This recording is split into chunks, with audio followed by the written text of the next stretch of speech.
Hey, Wolfpack, we are back with another surprise tier list. Once again, talking about regular show. I know it's been a while, like last month we talked about it, but I wanted to do this because I was finally able to get Wolf to come back for another tier list. I'm Catastrophe, joined by my brother Wolf, Hello. the owner of the channel and founder. Yeah, Wolf, we haven't been seeing you in a lot of stuff lately. I know, it's been like a month.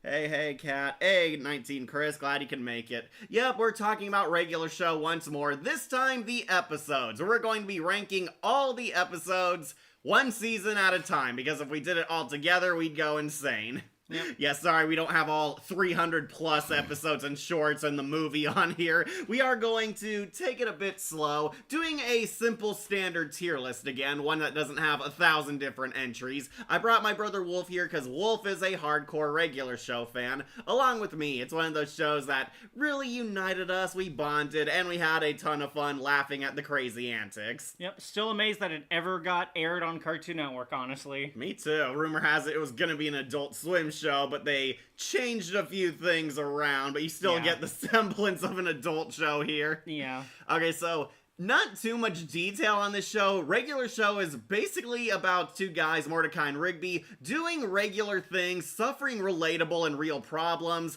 which then escalate into some crazy antics that are really out there, outrageous fantasy stuff. Yep, sometimes it's supernatural, sometimes it's just extreme hyperbole. And sometimes we actually get an episode where nothing irregular happens. Regular show is a lot of fun. It is definitely a fun bro comedy cartoon. Mordecai and Rigby are very interesting characters. It actually started out very simple in the first season, very standard. They do something normal like everyday life, and then it escalates, and usually it ends with the guys becoming better, like learning a lesson, having a friendship moment, or just surviving. Yeah, very simple. It was episodic at the start. The continuity started coming in a little later. Right, sometimes they'd bring back characters as well. Right. Bring back past events even. Sometimes one-offs, like including half the villains here came back in Exit 9B.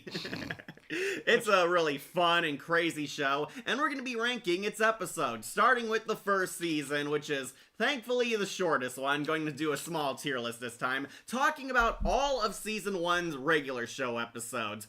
Talk about them from which are top best to bottom worst. We do have them all here. Got all of the pictures so you recognize them, and we have letter grades this time. Decided to keep it simple because regular show is that regular. It's anything but. Right, so I'll go over it. If this is your first tier list ever, if you don't know the rules, we will be ranking each and every one of these episodes from top best to bottom worst. Wolf and I both like these episodes. The good, the bad, and the meh. There are some we might have mixed opinions on, but season 1 was mostly a hit. We really liked it, kept watching it after, and thankfully none of the love triangle episodes are on this list yet, so we'll see a lot more we're good. far removed from that, thankfully. But we'll be ranking them up here from top best to bottom worst. Up top, we have S tier. These ones are perfect ones, 10 out of 10s. The best episodes of the show, the best adventures ever, or just really great comedies. They are pretty good. They are S tier. Underneath that, we have A. These ones are good, pretty entertaining, did a lot more good than bad. We like them, might have a criticism here and there because, yeah, this is the season where Rigby was at his most immature, so we might have like some complaints with it, but overall I'd say it was pretty good. It's an A. Then in the middle we have B tier. These ones are average. They're okay. They're basic regular show episodes. They're pretty fine watches, but nothing you'd go home writing about, praising, or singing great high praises of. Underneath that, we have C tier. These ones are below average. Not the worst thing ever, but kind of mediocre, kind of meh. It's a forgettable episode. Not one of my all-time favorites, but also not the worst thing ever. That might be, honestly, the lowest for season 1. Underneath that, we have D. These ones are duds. They're weak. There was something interesting there, but ended up not really getting the high mark, hitting the targets. That's the big deal. And underneath that, we have F tier. Awful. 0 out of 10s. Worst of the worst, and I'm not sure if we might see any down here, actually, especially with this season. I feel like D is even pushing it. Right. Basically, F is worst, rock bottom bad, and don't worry, I'm sure the wedding episode might make it on there. Definitely. But yeah, basically the worst regular show episodes ever, and we actually might not get any down here, but we'll see as we talk about it and scroll along. Yep. Love me some regular show. I do too. Well, it's a cartoon. Anything can and will happen. Yep. That's what makes cartoons fun. Hope you and Wolf had a good, happy Thanksgiving for this year. Yeah, we did. Yep, hope you did as well. Had a lot of fun, watched Charlie Brown, Yeah. spent time with our family. Yeah, Wolf and I do get along behind the scenes despite being a canine and a feline. Yep, we get along is just as good as Mordecai and Rigby sometimes. Yeah, even though I'd trade you for someone better, you're still my friend. And we got all the episodes here. First season only has 12 episodes. At least that's what's according to Wikipedia in this tier list. Yep. Yeah, we have 12 episodes, and we used images this time. Most of the tier list used the titles, but it's kind of hard to remember some of them with just the title. Right. But yeah, we'll do this for now. This is season 1 of regular show, so let's get this tier list underway. So, honestly, Wolf and I were actually not interested in regular show at first. We saw trailers for it. Yeah. You wanted to try it out. Yeah, I remember specifically the first episode promo was always them singing to skips. Don't look at our crotches, always synchronize our watches. Beep, Boop, boop, boop, boop, boop, boop, boop, boop, boop. Beep, beep, beep. Beep, beep, beep. Synchronize. Yeah, that's classic. Yeah. I gave it a chance. We actually did not see the power. We saw just set up the chairs. That's I remember that right. was our first episode. Yeah. We went back to watch the power because we've watched the whole first season from that point onward. Didn't it also come late night as well? It did. It was like on 8 o'clock at Yeah. night. That's when we were testing our DVR. Remember when those were a thing? God, yes. Yeah, we had the DVR and we actually checked it out and really grew to like it. It was so hilarious, pretty funny, and really inventive for a comedy show. Yeah. How was your Thanksgiving? Pretty good, Joseph. We had pretty much a good time. Yeah. Yeah, had a lot of food. Just got here. I'm thinking the unicorn episode might be the worst of season 1. Yeah, the unicorns have got to go. The infamous banned I episode. know. It was banned. Now they're replaying it like it's nothing. Right. Honestly, it wasn't that bad or offensive. I still but kind of enjoy it even, but I we'll got get a to kick it, I out. think. We'll get to it soon, yeah. But yeah, we're gonna be ranking all the episodes. Wolf and I actually did grow to love regular show so much we watched it all the way to the end. We're still recording and rewatching it. That's because Cartoon Network's replaying I it, and know. you gotta watch the good Yeah. shows. We even saw Exit 9B today. Yeah, they finally got revenge for Teen Titans Go hogging their finale spotlights. Yeah. Remember, God, yeah. regular show's series finale, 24/7 Teen Titans Go marathon, ending with the regular show finale. God, yeah, it was like 9 or something. It was late, and they never reran it for the longest know. time, which is more infuriating. Which is why we're keeping it recorded forever. Yeah, we love it. But yeah, we're gonna finally go back to the beginning with the first episode ever, The Power. Wolf, where do you want to rank this one? I might put it on A. That's I what I liked was it, but I thinking. didn't really love it. Yeah, and so as a pilot, A? I think A, yeah. As a pilot, it really, or not even a pilot, as the first episode, it really does a good job, I think, establishing stuff. Yeah, we get to know the characters, get to know basically Mordecai and Rigby's thought process and their Right. style in this We one. even get like the overall tone of the show with this. Yeah, it's like realistic fiction. It's taking place in a grounded, real place, but has a lot of these crazy characters, and magic is real in regular show. Right, and sometimes the comedy is just gonna be a little bit crass. Like how Rigby steals the keyboard is just from the wizard putting it down when he pees in a bush. It's funny, this guy tried to be the deadliest villain of the series. Right? Yeah, so Rigby stole this magic keytar nicknamed the Power from a wizard. A wizard left it on a bench because he really had to pee. And yeah, Mark Hamill voices this wizard and he's like taking a huge leak while Yeah. Rigby sneaks up and steals the Power. And they use this basically to get whatever they want. It all kickstarted because Mordecai and Rigby punched a hole in their wall. Well, they didn't punch a hole in it. Rigby crashed into the wall. Remember they were messing around with the wrestling doll? What? Oh, you want us to put the hurt on you? I think he wants us to put the hurt on him. You think he wants us to put the hurt on him? Yes, I do. Ah! And he crashes into the wall, completely missing the doll. Right. It's kind of funny. This doll doesn't reappear too often either. I know, right? It's sometimes in the background of things. Right. It was like last seen in Mordecai's parents' basement. Remember, he's looking Oh, for the mixtape. The doll jeez. is there in the background. Wow.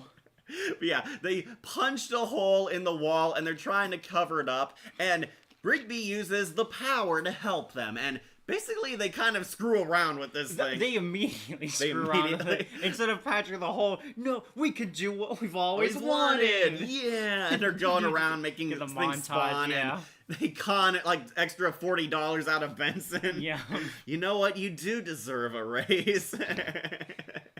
And then things go wrong when Skips realizes that they're playing with something they should not be playing with, Yep. and they send him to the moon. Yep, all because Rigby misheard.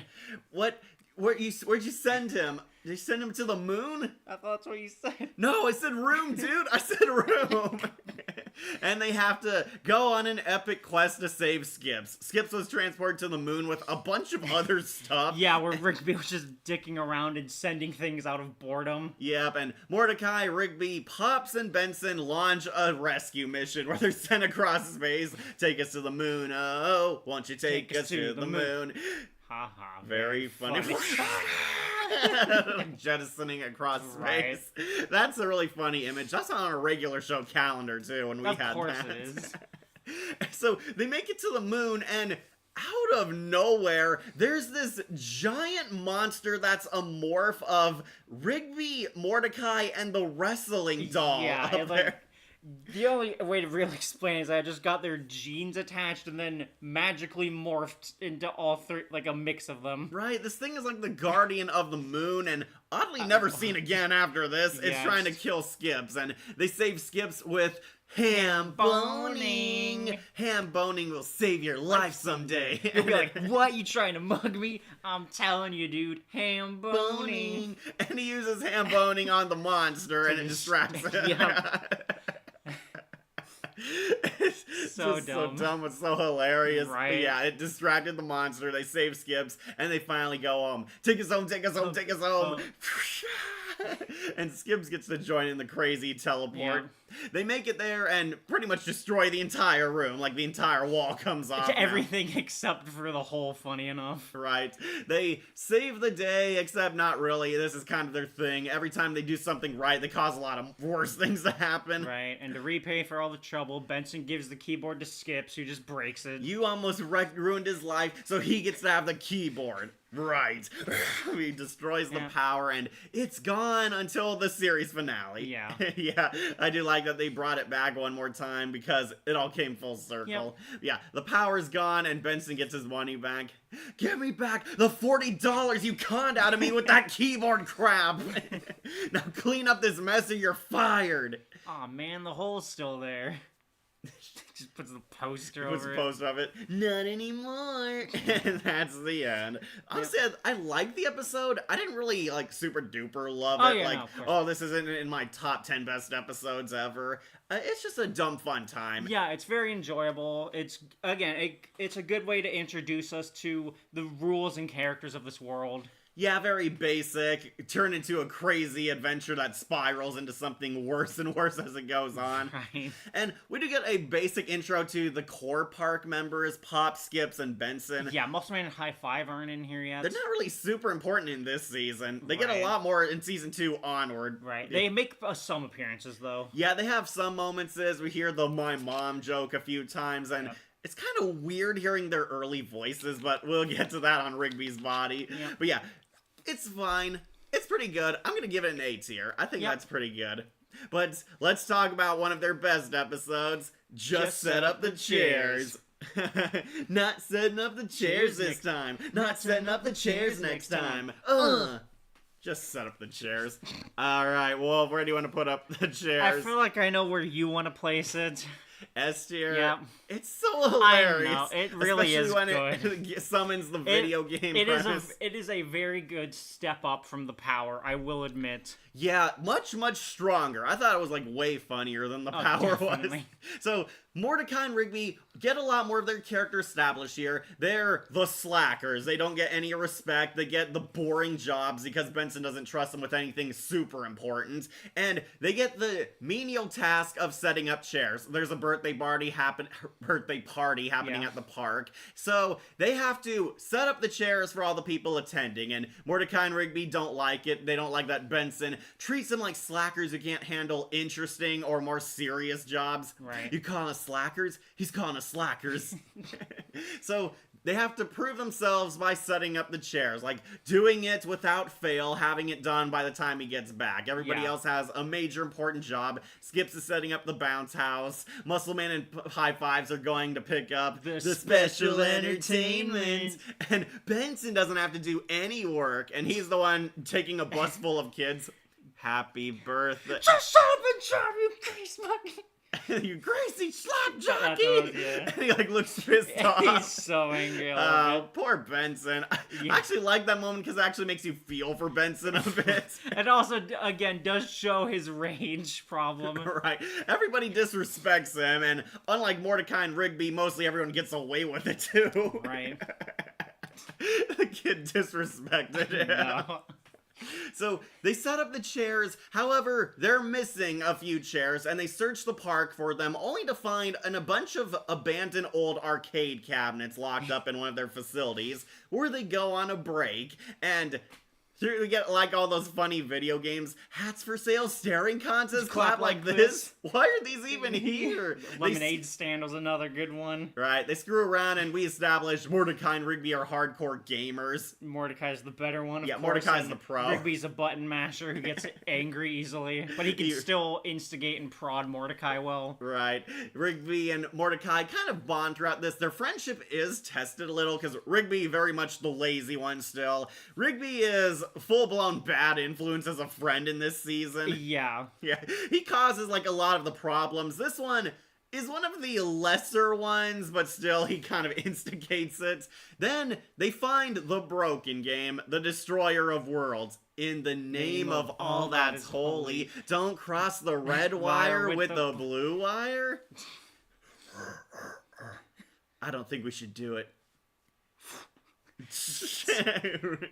They accidentally unleash the Destroyer of Worlds, played by Mark Hamill, apparently. Yeah, even though there's not really a whole lot of lines from It's it. just like a bunch of evil laughs and grunts, and that's it. And then video game sound effects for the other stuff. Right, and basically this old pixelated video game villain is released into our world and destroys everything. Maybe no one will notice. Who unleashed the Destroyer of Worlds? Good show. I used that clip for one of my reviews because it's so funny. I know. Yeah, basically, they realize they unleashed it, go to Skips for help, and also establishing the formula, they always go to Skips for advice or for assistance. And somehow he knows how to fix it. You ignored my note, didn't you? What note? You mean like a musical note? You fools! Destroyer of Worlds will kill us all! Like, I gotta go get stuff. You distract it. Ow. Distract it? How? Get out of here! Doom. Wah. Uh-oh. He's like set on fire. Chases after him with This lasers. one has so many funny jokes, I especially know. when the Destroyer's on the loose. We're here. It's the special entertainment! Yay! Opens it like a can of fish. Sardines, Yeah. Okay, kids, we made it, and we brought the special entertainment. God. There are also plenty of adult jokes Yeah, here. the The special entire- entertainment. Yeah, the entire thing of the special entertainment is an adult joke because one, Muscle Man and High Fives find him at an old motel. Out front, there's a bunch of beer cans. And he's like clearly out of it when He's he clearly comes out. he has a hangover. He has to put Ah, sunglasses who's on. at the door? Oh, that's bright. Then he almost vomits and asks for $5. Right. You know who likes special entertainment like that? My mom! Can I borrow $5? Right? There's like a whole bunch of cans and they're completely unmarked, conveniently. You don't see what they're Right. called or labeled. They later get drunk on wings and soda in this series, Yeah. which is pretty funny. Sorry, what did you catch up on comments? Yeah, instead of just basically reliving the episode. Right, but it's fun. I know. How's your Thanksgiving? Pretty good. Yeah, some people are theorizing the unicorns will be on the worst one. Probably. Mordecai and Rigby, very much the SpongeBob and Patrick of this series, and Benson being Squidward. As a kid, you relate to the main characters, but when you become older, you start to relate to Benson. Yep, I've heard and felt that adage for so long, but we're not even at Benson's best moment yet. Right, Benson is still great in this I show. know. He's the typical angry boss. They give him some moments where he's clearly a smart, level-headed adult, but it's always Right. pissed off. The first episode is a great idea. What's the show really lets the show really going to be, and tells you what this show is not regular at all. Yeah. Yeah, that's the joke. It's It's completely anything but. supernatural. Yeah. Wish we got to see more of the moon monster like we never see it ever again. Yeah, even when the geese become the moon transformer, we don't see like the monster Right, the moon's cameo or just the moon anything. again. Not setting up the chairs at all. Not setting up the chairs at all. Basically, as much slackers as Jaden from Yu-Gi-Oh! GX. Ah, yes, the Slifer Slacker. Hey, Cat. Hey, Wolf. Hey, Light Jones. Glad you can make it. Hot take, the last season was bad, but the last 6 episodes were great. Yeah, that's what I've heard. Yeah, A lot of people don't like the space season. I still kind of enjoy the beginning of the space stuff as well. My problem was the first episode, don't trust anyone. Yeah. And it was a complete misdirect that they abandoned. I know. But once I get to the space tree, I think there's some good episodes in there. Some good ones. Oh, quite a bit of meh, though. I didn't like the pod I racing know. one. I found it really boring and kind of predictable. Yeah, we'll get to it eventually. Eventually. Destroyer of Worlds? You mean Galactus? No, we got the pixelated devil. Yeah. 00100. I wish regular show took over Cartoon Network and not Teen Titans Go. We all did. Honestly, I think it had a pretty good life, though. I think it's taken Just over Cartoon the Network now because it's the only thing people watch on there. Right. The finale, of course, is it gets screwed over. Right. The finale got screwed over bad by Teen Titans Go because Yeah. they were huffing that show like no tomorrow. And probably gonna go downhill now that Greg Sipes is no longer Beast Boy. Yeah. Yeah, screw you, Warner Brothers. Okay, so back to just set up the chairs. Yep. This leads to, honestly, another great formula of them. A badass climax. Like, Yeah. out of nowhere, Skips comes, he brought all the arcade cabinets to form the Savior of Worlds, this big pixelated guardian made up of all the other video games. Yeah. On the count of 3, both of you hit start. 1, 2, 3! And we see the Savior Worlds, which is basically a combo monster of all Yep. the games they played earlier, leading to a crazy-ass fight with the giant monster. And get used to this on regular show. Weird, out-of-nowhere, action-packed climaxes. Yep. They made the show so fun. Like, they're driving along and Pops takes over. Why, Skibbs! I lost my balloons. Take the wheel, Pops. Oh, it must be my birthday. Love it. Pops is following them. Right. It's kind of funny because Pops is not originally an assistant character in the early seasons. Yeah. Like, he would assist the characters a lot in the future seasons. Right. Yeah, Pops takes the wheel and helps them drive.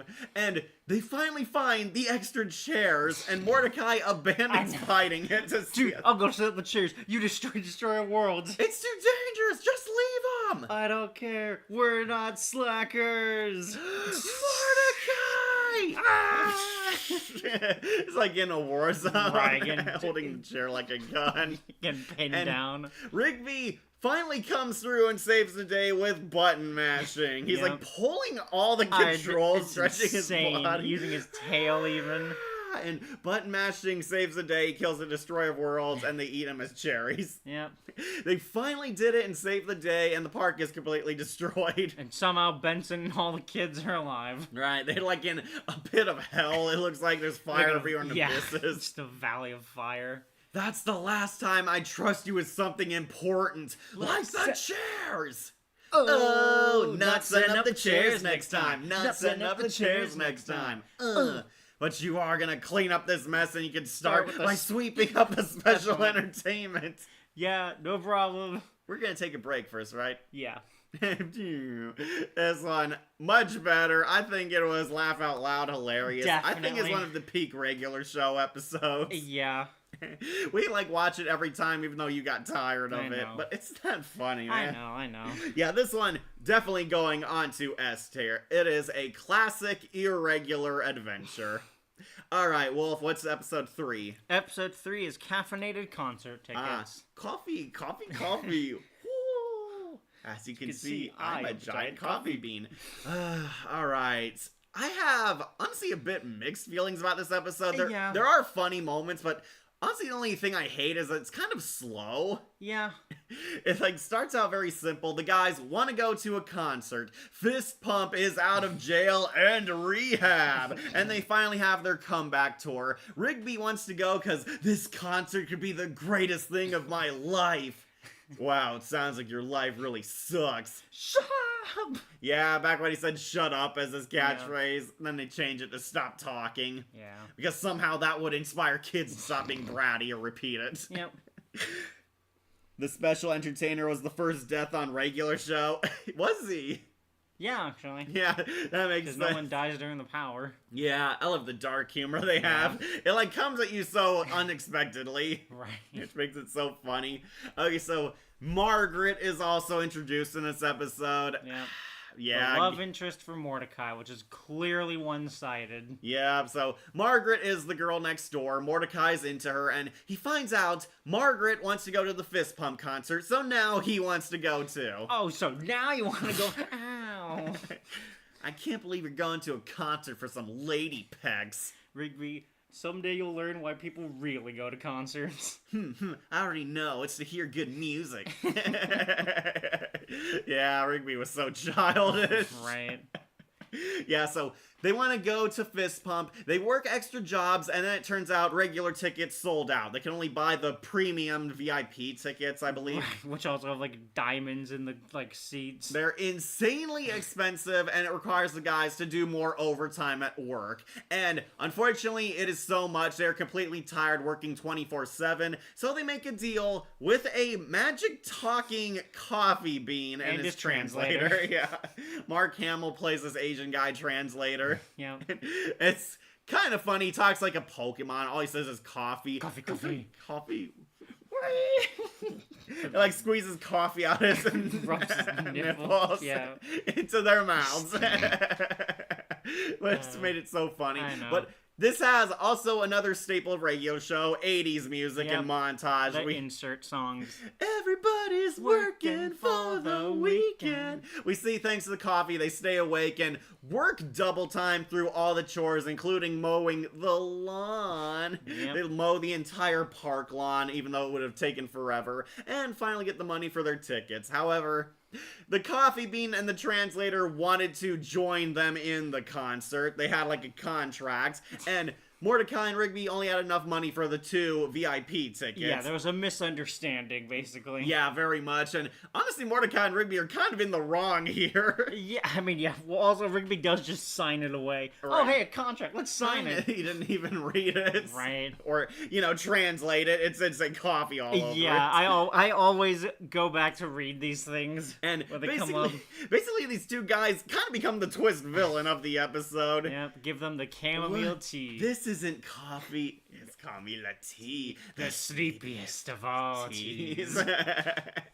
Such a good line, even though Alright, it's dumb. They stole like their shirts. Yeah, that too. was strange. They lost a lot of time doing that. No, They right. try to go stealing the tickets and their shirts and merch. Mordecai Rigby chased them on the lawnmower and accidentally run over Benson. You idiots, come back here and help me pick up my gumballs. Yep. What are the gumballs? Like, are they a part of his body? Yeah, so season or- 1 Benson is definitely different from the other seasons when it comes to, like, anatomy and stuff. Right. I feel like they didn't have it fully figured out. Like, the gumballs are like his organs or something that's a part of It's him. something, because later we get the crotch joke with his door being open. Right. He's got an erect door. Yeah. And then, of course, in the house, he vomits up the gumballs. And the unicorns also eat Uh, gumballs yeah. out of him. It's really unclear on what they are. Right, but he picks them back up. They have a chase scene, and honestly, the chase scene was not super impressive. It is kind of funny. He pulls out the chainsaw. Okay. Coffee. I mean, a chainsaw? What was up with the chainsaw? It's like that, Yeah. stressing that. They kind of anticlimactically stop them, like ambush them at the door after they get into a car crash. Yeah. And they take back their tickets and call them out, but honestly, the coffee guy and translator were kind of screwed over by them. Yeah. But yeah, they say that, oh, you guys are lame, and you know what else? Your Coffee sucks. Oh. And they make it for the show. passing by the random giraffe guy that's never seen again. Sup, Mordecai? Hey, dude. Who was that guy? I know, right? They finally see the concert, and Mordecai went for no reason because Margaret was there with her date. Yeah. Her boyfriend, Slasher. Remember this running gag, Wolf? Margaret always had a boyfriend, and Mordecai gets cucked at the end. Yep, always had a new boyfriend. Right. Yeah, she was there with her date, and they finally see Fist Pump, only to fall asleep. Yep. Yeah, they must watch Greatest Band. Oh, crap. Yeah, they pass out and we hear a fist pump off screen. Yep. I do like the end credits actually played a fist pump song or whatever the band was. Yeah. Yeah, they play it at the end, which is kind of hilarious, though. If you watch this back on old Cartoon Network, they always cut away before the end credits. The credits are like always there in the corner or something. Yep, and also sped up.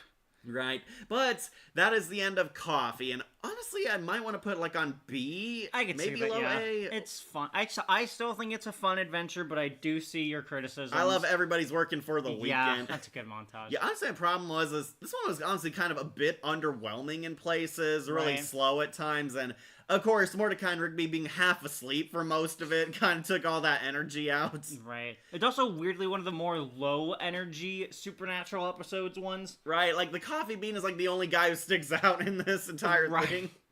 And even he is kind of like a normal dude when he's not spraying and shooting coffee at Right. them.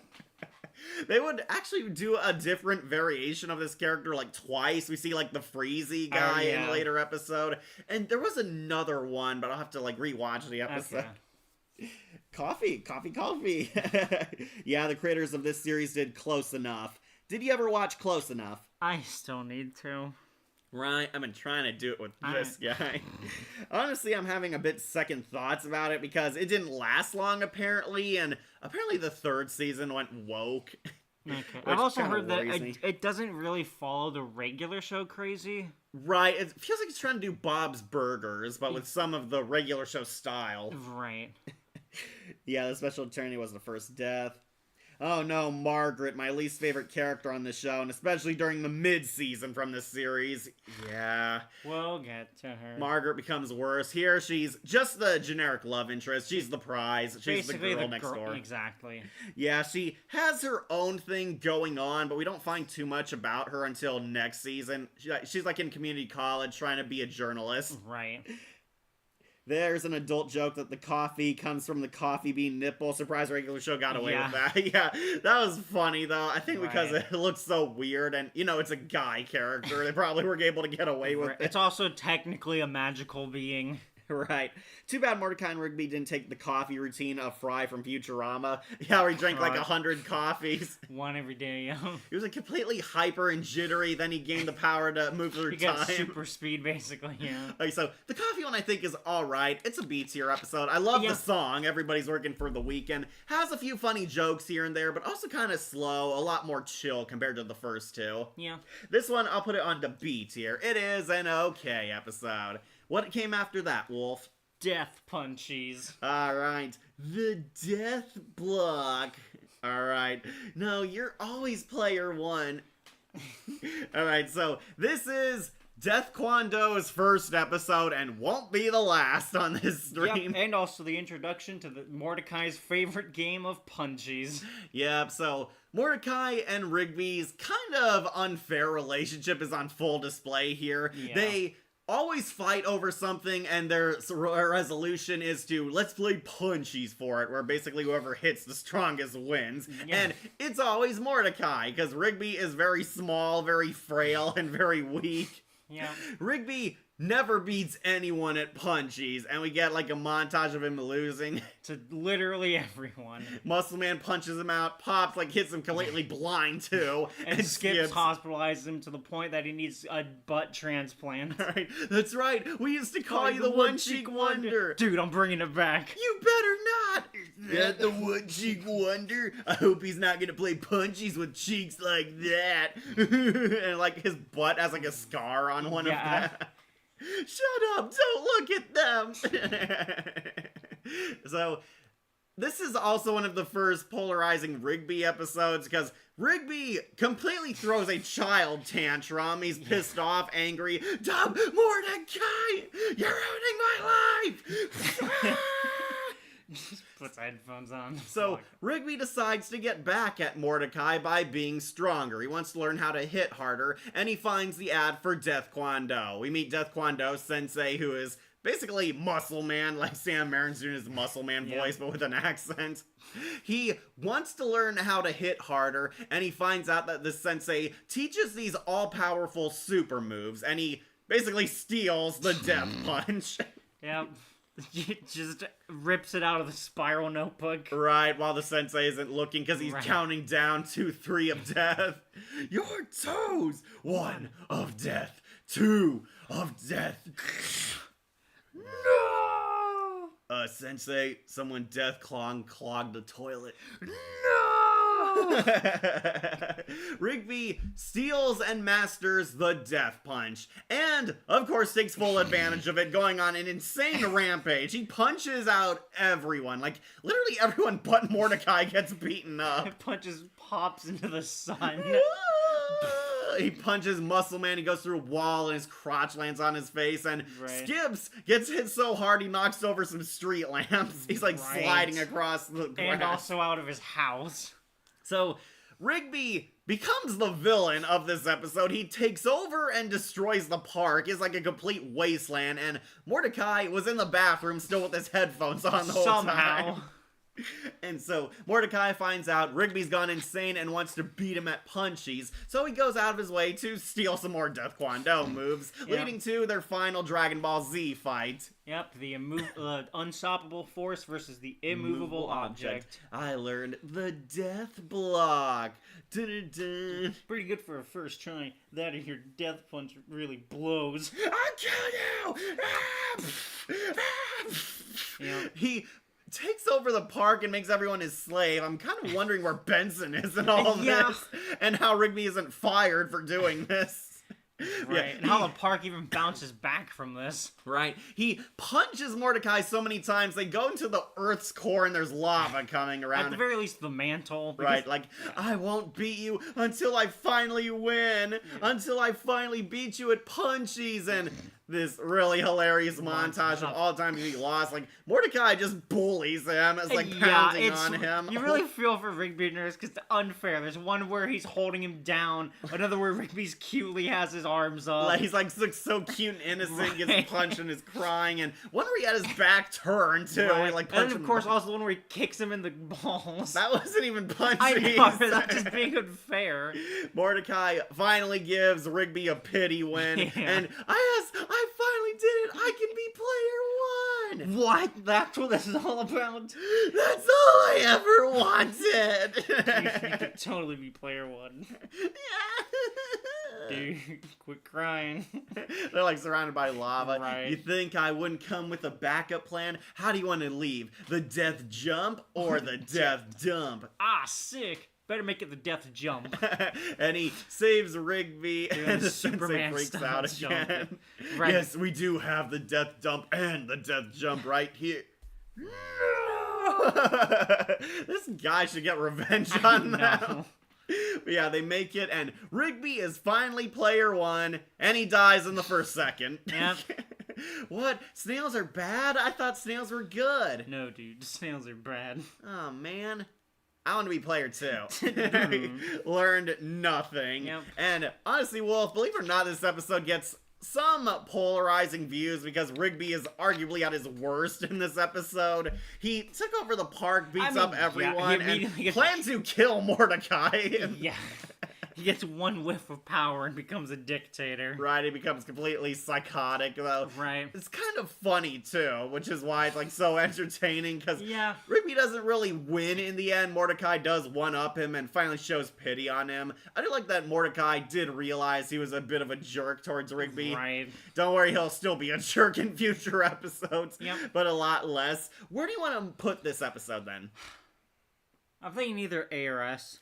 It's still very enjoyable. Really? Okay. I really love it. I do like it. I don't care if people are polarized against Rigby. Rigby I sucks. still understand. Yeah, And honestly, I like, think Do Me a Solid was worse for Rigby. Definitely. Yeah, this one I'll put on low S tier. It is pretty funny, honestly, really entertaining, really insane, and honestly shows you that these guys are really cool at, like, action and anime references, because this is all, like, a big-ass anime climax. Yeah.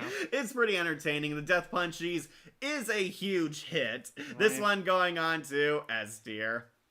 What came after, Wolf? What is episode 5? Episode 5 is Free Cake. Free cake, but it's not your birthday. No cake. No cake. But it is Skips' birthday. Free cake. Free cake. But he's very private about it. No cake. Cake, no cake.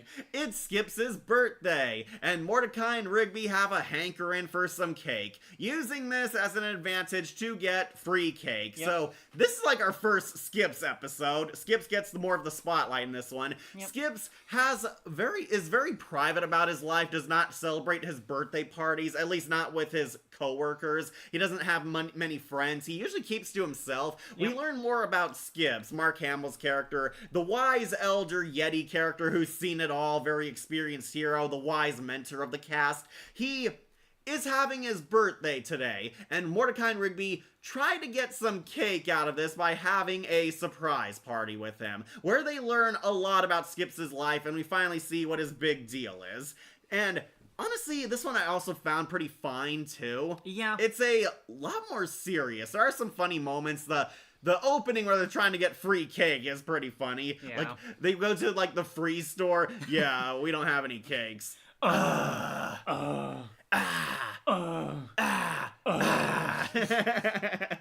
Yeah, a lot of those hilarious Mordecai Right. and Rigby reactions, just those simple whiny grunts. Yeah. Like, do you know the bride or the groom? The one with the cake. They like go everywhere, and they can't even afford $1.50 for cake mix. Right. How poor I are know. they? So they decide to get cake from the snack bar because if it's an employee's birthday, they're allowed that privilege. And they use it to get Skips a birthday cake. They kind of use Skips for the first half of this. Yeah. Like, Skips tells him he doesn't want a party, he wants to be alone, he seals himself away. So they decide to have a surprise party because he can't say no to a surprise party. That's Yeah. their loophole. They get the chocolate cake, and as they're going there, they set up the party. Pretty hilarious. All the park crew are in on it. They do actually like Skips. Yeah, well, yeah, because they want to celebrate for him. I do like the park crew are actually pretty funny without Mordecai and Rigby. Woo, Skips is gonna be so surprised when he comes home and sees all of us naked. It's not that kind of party, Muscle Man. Oh, don't turn on the lights. Another good adult joke. He like strips and was gonna. They thought they were like having a newt party. Right. So Mordecai and Rigby take a shortcut through like the forest to get to Skips' house, and they hear something. It sounds like some kind of Aztec ritual. Right.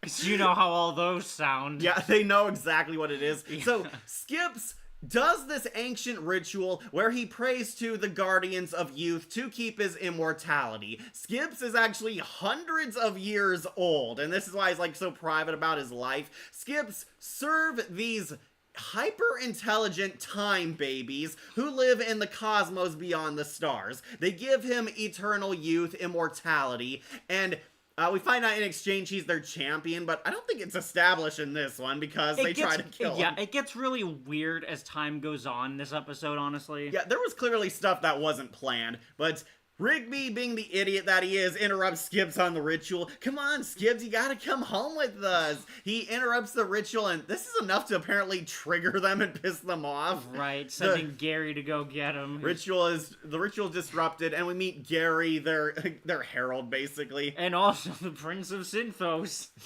Gary, please don't do this. I'm just the chauffeur. He, like, takes Skips in his sweet 80s car, Right. and they drive into space. Mordecai and Rigby jump into the trunk, because it's kind of like this truck-looking car. Yeah.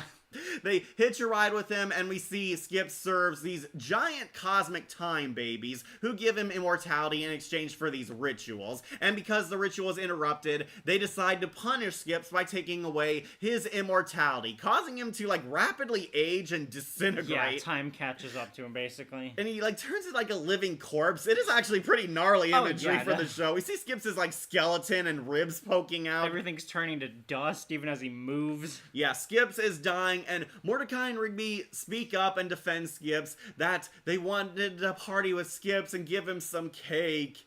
Cake. Did somebody say cake? What? No, cake. And yeah, they have a cake which the babies want, and they offer them a deal to save Skips in exchange for cake. Yep, it's not just any cake, it's chocolate. Right. This is honestly one of the things I hate about the episode. It actually takes some convincing for Rigby to surrender the cake. Yeah. Like, I don't want to give them the cake. Dude, do you want Skips to die on his birthday? And he sees like Skips like decaying and in pain there. Fine. It's like, really, Rigby? Yeah. Your coworker is dying. So Rigby begrudgingly gives them the cake, and they restore Skips to life. Skips is back to his immortal self, healthy, and we actually get a nice friendship moment between Skips, Mordecai, and Rigby. This kind of started their friendship. Skips actually didn't really care for them at the start of the series. Right. This was like the first where, the park crew is actually growing to like each other. Yep. And I do really like these moments, but yeah, they save Skips, and the babies don't even eat the cake. They're smearing it all. You know, like a baby would. They're not even eating it. They're just rubbing it all over them. Be gone. They like teleport them back, and they're directly back at Skips' house, and everybody treats it like it's normal. Surprise! They finally give Skips a party, and Skips, Mordecai, and Rigby start to develop as friends after this. They got him a present. It says, Skips, Godfather of Soul. Just crudely crossed out. Right. It's kind of funny because Rigby's addicted to going through the trash in early season. Right. Well, he's a raccoon. Yeah, I know. That's the joke. But yeah, Skips gets like his first present, and I believe his like first birthday party in centuries. Exactly. He realizes that they do care about them. And lucky for them, Pops brought a spare cake because they couldn't handle the chocolate cake. And since Benson couldn't trust them. Right. Aw, what? Vanilla. That's what it is. They got vanilla cake, and it's not as good as the chocolate one. Yep. Where do you want to rank this episode? I was thinking like kind of B. That's also, what I was thinking as well. I liked it more than the coffee one. Yeah, this episode just gets weird with future canon. Right, there's a lot more seriousness in this episode, honestly. Right, and also the relationship with the babies changes dramatically. And Gary. Yeah. I thought Gary was like one of them. I know, right? Is it like just their servant? Right, like being from the same plane as them, but in a different form. No, he's from the planet Synthos and is their king. Yep. This one I thought was alright. I think Free Cake is an alright one. Has some great quotes, has some great scenes. A lot of good animation, honestly. And this some one good jokes. ramped up a lot of the cosmic ones, but honestly felt kind of like a plain episode to me. That's why it's going on to B tier. Nice surprise, but not surprising enough. It is a B tier. It's like vanilla cake. Alright, so which one came next? Meet your maker after. Hey guys, it's me. Hey Monica, you made it. Although I don't know why they had to wear them. Daisy Duke short shirtless in the show is weird, man. Oh yeah, Skips' outfit changed. Oh, you're talking about, the Death Kwon Do short shorts. Yeah. They had to wear those cutoff jeans. Yeah, the jean shorts and have a mullet. Mullet, yeah, they had to have a mullet. And say death at the end of everything. Love this episode. Somebody really loved the death punchies. Yeah. Yeah, it was a great one. It. Question, who would win a match of punchies, you or Wolf? Probably Cat. Yeah, I can really slash. Uh-huh. I'll win punchies. Cat is the tougher one. Feline supremacy. Along with the Death Sandwiches episode 2. Yeah, there is a few more Death Kwon Do episodes. Like the one where Benson eats their sandwich and the one with Jerry-san betraying them. Yep. And I think the sensei was also on his own dodgeball team. Yeah. Also, them rocking the mullets is nice, almost as nice as Greg Universe from Steven Universe before he cut it off, and I too myself used to have a mullet myself. The mullet was a popular haircut back then. Right. I know Eugene from Walking Dead still has a mullet.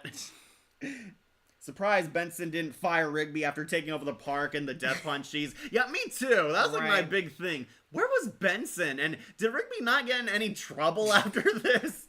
Right. He destroyed the park, he beat up the employees, and threatened to kill some of them. Made himself king of the park. Right. And he faces no repercussions. I guess Benson forcing him to work for a living is his punishment.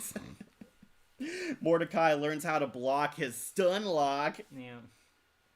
Noticing the early seasons, the main conflict happened because of Rigby, or made worse because of Rigby. Yeah, a lot of these are Rigby's fault. Death punchies and free cake also partially Rigby's fault. Also the power. Yeah, he stole the power in the first place. And he put Skips to the moon. Yeah, Rigby was very much an idiot and caused a lot of problems. Right.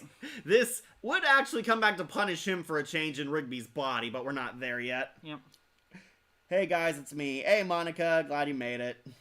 If the Time Babies kill Skips, then who's gonna defeat Clorgbane and the Destroyer? Like you can tell in the early season, there was no direction until much later. Yeah, that's my point. It wasn't established until later. Like, Quintel always acted like, oh, it was always planned from the start, except no, a lot of stuff really wasn't. Yeah, I was always playing that Skips went to school with both Gary and the babies. Right. And Clorgbane, of course. And Skips was actually their champion, not somebody who prayed to them. He like did Aztec rituals for them, and wait, so the babies aren't even Aztec babies. They went to like an English school with them. Well, they could be just from that time. Could have been. And the only thing that was like kept continuous was one of the babies died, and they went from 5 to 4. Right. And also, don't forget, Skips fought in one of the American wars. Right, he was in the Revolution War, and I believe the Civil War too. One of them, yeah.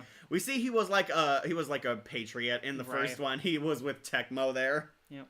Yeah, they kind of played around with the show's lore as the series went on, and you could tell a lot of stuff wasn't planned, especially going back to season 1. Yeah, definitely. Well, Rigby's either raccoon, but he looks more like a coyote. I don't see it. I just know they always look weird from the front, him and Mordecai. Yeah, front-facing Mordecai and Rigby became a meme. Alright, what came after Free Cake again? Meet Your Maker. Yes! With Tim Curry. Oh, Mordecai. Oh, Margaret. Mordecai, I'm gonna fix it. This one, I really love this just put it in S already. Yeah. Oh. Okay, do we like it more than just set up the chairs or death punchies? Above death punchies, definitely. I'm not sure your feelings on just set up the chairs versus this one. The chairs was a really good one. All right. All right. So Meet Your Maker, also going on to S tier. The park crew is off for Labor Day having a barbecue. And things go horribly wrong and spiral into insanity. Basically, Mordecai and Rigby are having another friendship fallout in this one. Rigby always lies, promises that he'll make things right, he'll atone and fix things, only to make things gradually worse. Rigby, like, straight up lies to Mordecai that, oh, Benson said we can grill the hot dogs, and they horribly destroy the barbecue and the hot dogs. Because Rigby puts too much lighter fluid on it. Rigby very much makes things worse. I do understand Rigby actually tries to be a good friend in this episode, but it's very clear he's stupid and makes things worse. Yeah. Every time he tries to fix something, he makes it a million times worse, and to the point where Mordecai and he almost die because of his mistake. Yeah. Yeah, Rigby is straight up too dumb to live in this episode, and it is kind of funny how it spirals into from 1 to a million as it goes on. Yeah, so Benson ordered special hot dogs, they ruin the hot dogs, and go on a quest in the meat locker under the park to get some replacement hot dogs so they won't get in trouble with Benson. And things get really crazy and hilarious throughout this point onward. And I do love how dumb Rigby is in this one. I still just love the scene of the ice bags. Right. They go into the freezer. Rigby has to hold open the door because he can't reach the higher shelf. Mordecai goes in there. Dude, the door! Oh my gosh, I totally found with some ice bags. Check it. No, wait, there's a safety latch. I can fix it. No, don't force it. Go, go, go, go, yeah! like having a drinking party right, up getting there. crazy and being rowdy Right. while And the two are dying below them. of course, the joke that always makes me laugh where they're trying to find a way out. Mordecai, I can do it! I can totally fix it! Oh no. Oh, yeah, I found the thermostat. I can totally fix it. Oh no. What are you doing with that drumstick? He like breaks in and drops an absolute I zero. love the sheer terror in Mordecai's voice there. That line was perfect. Right. That's so hilarious. One of Quintel's best. Rigby like almost kills them in this episode. They get locked in a freezer and he breaks the lock, breaks the thermos, and Mordecai flash freezes to death. Yeah, he tries to cover it to make them stay alive, but then it almost kills him. Now I'm gonna die because of you. No. Don't die mad at me. Too late. Oh no. Oh no. I can fix it. I can totally fix it. Rigby spirals into craziness. We'll find those hot dogs and I'll fix this with you, Mordecai, together. And he's like dragging his body Right, all everywhere. through. Am I doing good, Mordecai? Yeah, Rigby, you're doing good. So dragging him, going crazy, Right. talking to him. Rigby, to his credit, does finally find the hot dogs, and in a weird supernatural twist, the hot dogs are alive, and they Yeah. tell Rigby that there's a prophecy that it's our destiny to be eaten in a Yeah. barbecue, and They Rigby, make a deal to get out. right, they get out together, they pretend to pose as the hot dogs they lost, and take like a magic portal back to the park to like Yeah, a through cooler. right? How powerful are these hot I dogs? know, right? It's It's a not- good thing they die here.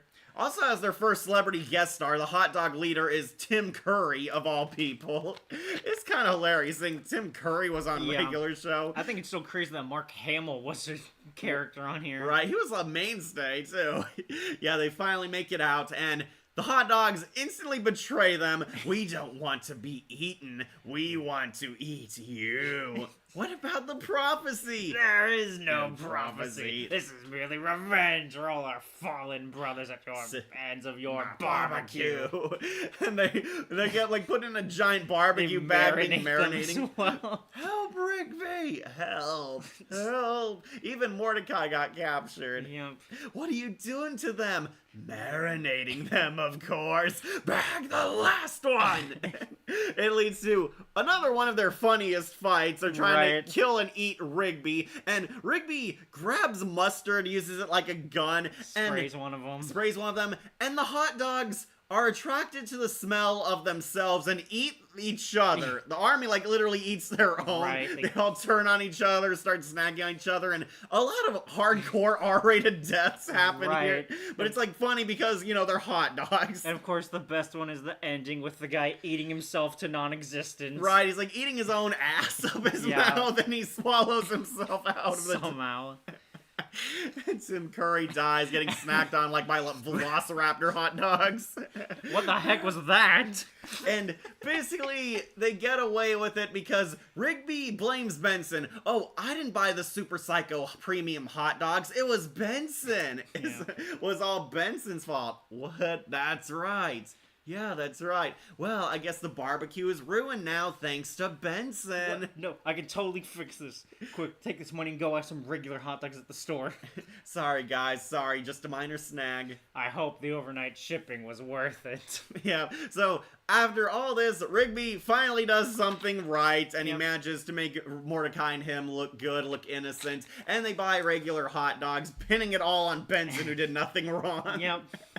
Yeah, I always felt sorry for Benson, because he Right. didn't do any of this, and he actually thought it was his fault. I mean, he did trust Rigby right? in the beginning. You're right, he shouldn't have trusted Mordecai Yeah. and Rigby. Oh, I also have to bring up, this one has infamous censored part. It's not the hot dog murders, but Is it the dream? no, when Mordecai is upset with Rigby, Oh, crosses his arms for the first time, in the original or in the DVD version, he says, "You pissed me off." And they changed this in the TV version. Yeah, It's even to now, this "You day. ticked me off." Like, don't they say crap on I this know, show? right? They got away with it. They'll later get away with actual guns on this as well. Also, like, some bloody murders or bones from time to time. No, you can't have him say, "You pissed me off," because that's naughty language for the kids. They say crap in half the season. Right. Yeah, honestly, it's kind of dumb. It is a dumb change. Watch this on your DVD. Much better seeing the uncensored. Yeah. Instead of hearing "you ticked me off." Right. Okay. At the end of the day, I still love this episode. Yeah. I think it is one of their funniest of season ones because of how crazy it gets, and Rigby being a stupid, useless idiot is also played for laughs heavily in this one. And I like the dream sequence where Mordecai and you're spinning, and Rigby is like literally the monster ruining his life. Right. He even first appears as a hot dog and then becomes a giant. And says his annoying catchphrase in a demonic version.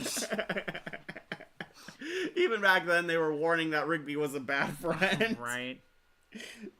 Catch them on comments. Who had the best relationship, Rigby and Eileen, or Muscleman and Musclewoman? Oh, easily Rigby and Eileen. Right. I did not like Starla, but she's not in this season, thankfully. Right. But yeah, Eileen and Rigby actually felt healthy together. It's insane Rigby going from the worst character and friend imaginable to a guy that gets his life on track. That's what made Rigby like the most best developed character of the series. There's even a funny line in, I think, season 2 at this rate, where Audrey's explaining everything, and afterwards, nag, nag, nag. He didn't care what women had to say. It's incredible. Feels like Sausage Party with the hot dogs. Yeah, I wouldn't be surprised if Sausage Party ripped this off, or the character designs at least. I doubt it. I'd rather watch this episode than watch the Sausage Party franchise. That's right, they had a Netflix series. I forgot about that. They enter the real world to confront Seth Rogen. Agreed, Tails, agreed. Mordecai, you pissed me off. Yeah, that's what he says. Yeah. I don't know why they censored that part. I know. It's like, don't the hot dogs like brutally murder each other at the end of this episode? There's a lot. How big is the freezer? Like, from the episode, it looks infinite. Also, how much meat does the Park House really need? Like, I think Gordon Ramsay would be angry if he checked the freezer. Yeah, the freezer, like, quadruples in size, but that's kind of what makes it funny. Right, it's an entire meat locker. It's like an entire ice region in there. Right. I feel like it takes up at least 80% of under the house. Right, it's like pretty much half the basement. Yeah. It's pretty big, and they couldn't find the hot dogs until they trekked through a lot of it. Yeah, just all the way in the back. Did this episode predict Sausage Party, both the movie or show? Because if the hot dogs wanting revenge for other hot dogs being eaten. Yeah, it is kind of funny how suspiciously similar these plots are. No, I think like food that eats you has always been kind of a cliche or trope in some things. It just happened to be like, oh, they're having hot dogs because of a barbecue. I mean, like Attack of the Killer Tomatoes. Right. Saying the word piss bad, but words crap and guns and characters being killed off approved. Exactly. Well, look, they aren't human characters. Like, it's so dumb. You have to censor swear words, but all the horrible events or other stuff that makes it through. Yeah, that's not a problem. Standards and practices is such a... Like Mordecai and Margaret looking sexy in the dream world. Spin with me. Margaret's like wearing a sexy Hawaiian dress, and Mordecai is like jacked and looks muscular. He's like Chad Mordecai. Right, like skips levels of jacked. And like even flexes the muscles for the girl fans. Right. Yeah, that's okay, but pissed? No, that has to go. Or the guy eating himself to oblivion. I'll do you one better. Which is better, Eileen and Rigby or Moxie and Millie? I mean, still, Rigby and Eileen, they're an actual character. Yeah, I kind of agree. Moxie and Millie have a healthy relationship, but Rigby actually became a better person through his love of Eileen. Right. That's what made it more interesting. Sausage Party would have been in early production when season 1 is airing, so no. Yeah, okay, there you go. Yeah. Okay, so regular show Sausage Party. It is S tier. I like it. Really hilarious episode. Super crazy. It even had Tim Curry as the villain. This one is definitely a fire barbecue going on to S tier. Which came next, Wolf? So it's weird seeing the order, because this is an episode about Rigby causing trouble with lying. And so the next one is another episode of Rigby causing trouble with Line with Grilled Cheese Deluxe. That's right. Grilled Cheese Deluxe. This one had the awesome lies, lies, lies, yeah. Yep. Okay, so... I know our mom recognized the song when we had it on. Right. Mordecai and Rigby steal Benson's lunch. They, like, eat his Grilled Cheese Deluxe, and Rigby, like, straight up lies to Mordecai. Oh, I bought it with money. Nice. They're eating grilled cheese and enjoying YouTube videos together. Dude, it better not be the ostrich with the balls again. It won't, just trust me. Dude, I guess you're typing it in. Don't get too close, Harry. It, like, babs and kicks him in the nuts. Yeah. Oh, dude, it's the ostrich with the balls thing again. Yeah, all that just for a balls joke. Right. All he did was get kicked in the nuts, too. Yeah.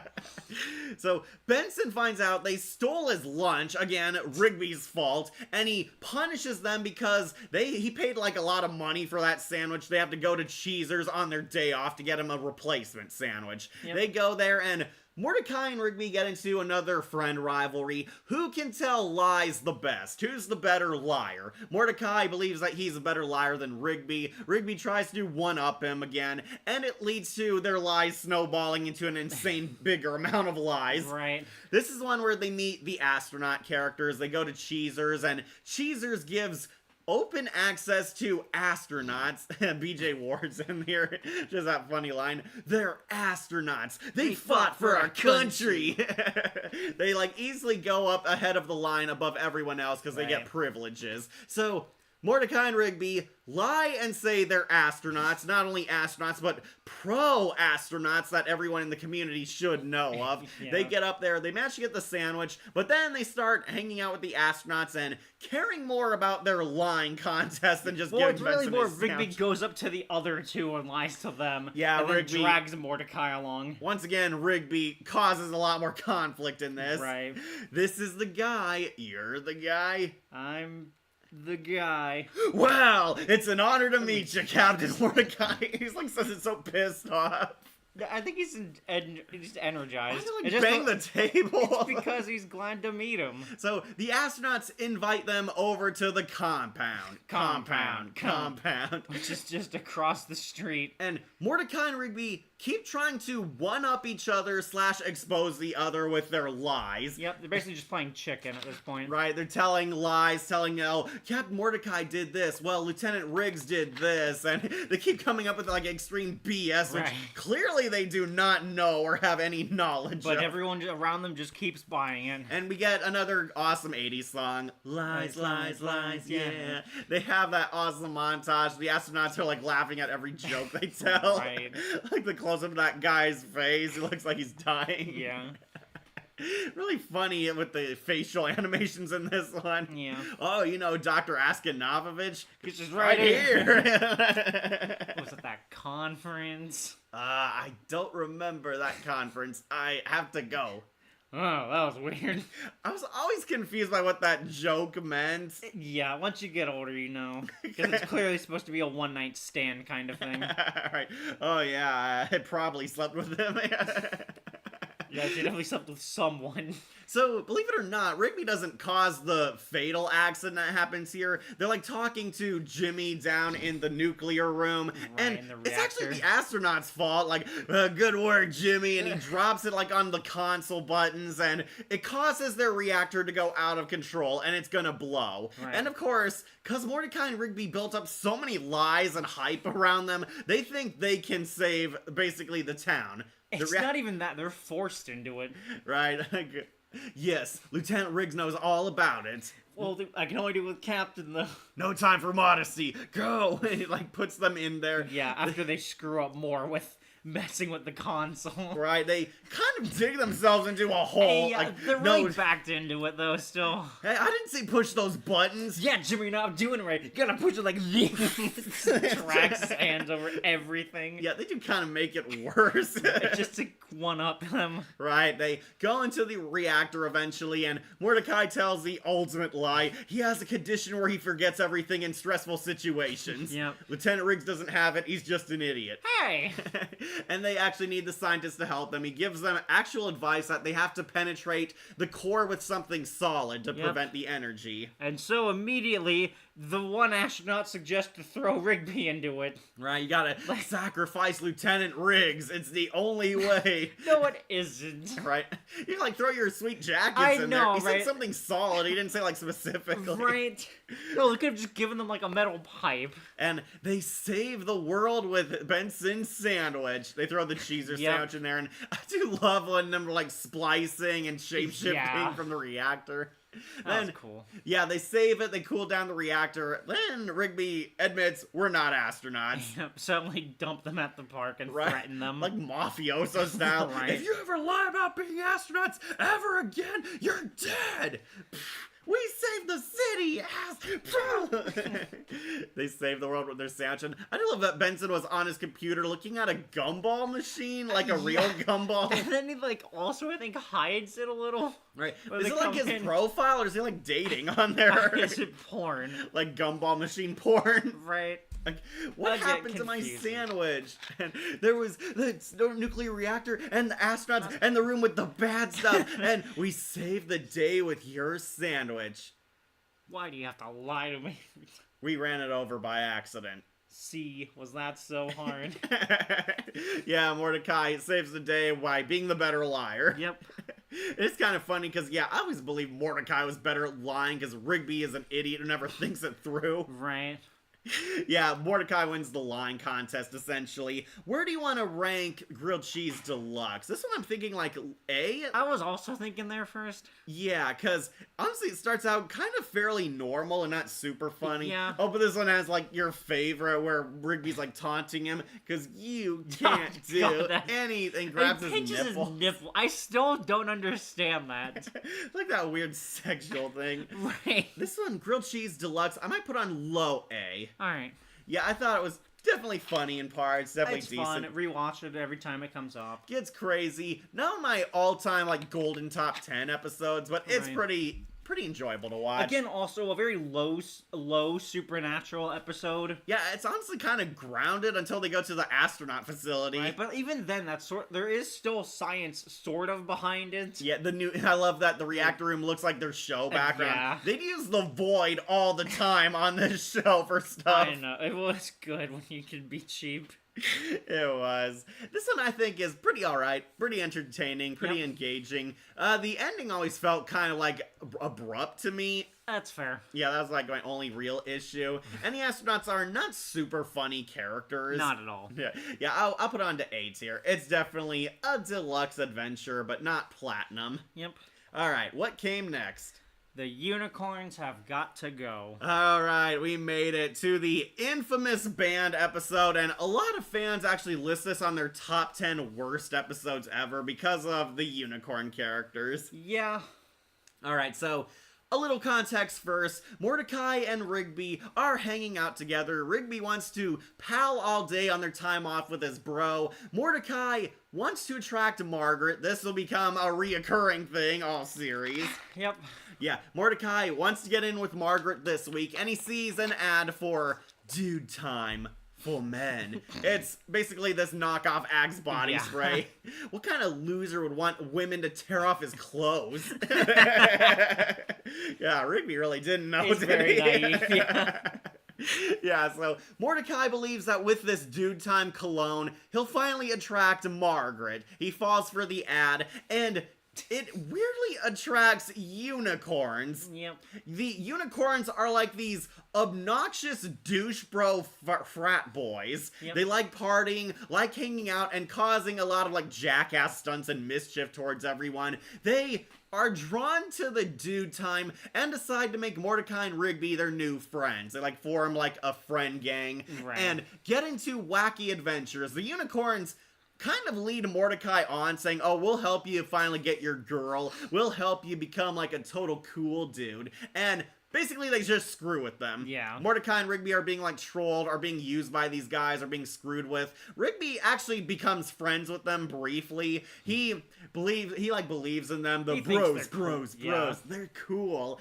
And yeah, Rigby, also a giant dick in this episode. He sides with the unicorns more than his best friend and kind of chooses them over Mordecai at one point. Until he gets screwed over by them, yeah. Right, so this is kind of why people don't like this episode and why it was kind of banned. The unicorns are very crass, very crude, lowbrow douches, and a lot of gross out jokes, including them like a lot of scenes of their asses farting on people. Yeah. Definitely not Unicorn schlub. I heard a lot of fans theorizing what that stuff It's was. definitely piss. Piss, yeah, that's what I thought too. It like looks like weird, gooey, and rainbowy. Right, it almost looks like gel, honestly. Right, someone said it might have been a different substance that comes out of guys. That was like a theory I heard. I think it's pee. I think they all just peed and gave, like, you gotta drink it, put it in your hair, bro. It's time to lay it down. Mordecai has like no clue what that means. Obvious. I'm here to lay it down. Huh? Lay it down. I did like the montage of the unicorn saying, "Oh, we have plenty of experience with the ladies." And, like in a stable with like a bunch of models, like a bunch of regular horses and like these hot model girls. Oh yeah, girl! Like a girl without like her top on, like a shirt, is like feeding him oats. Like, what is the context behind that? Know, right?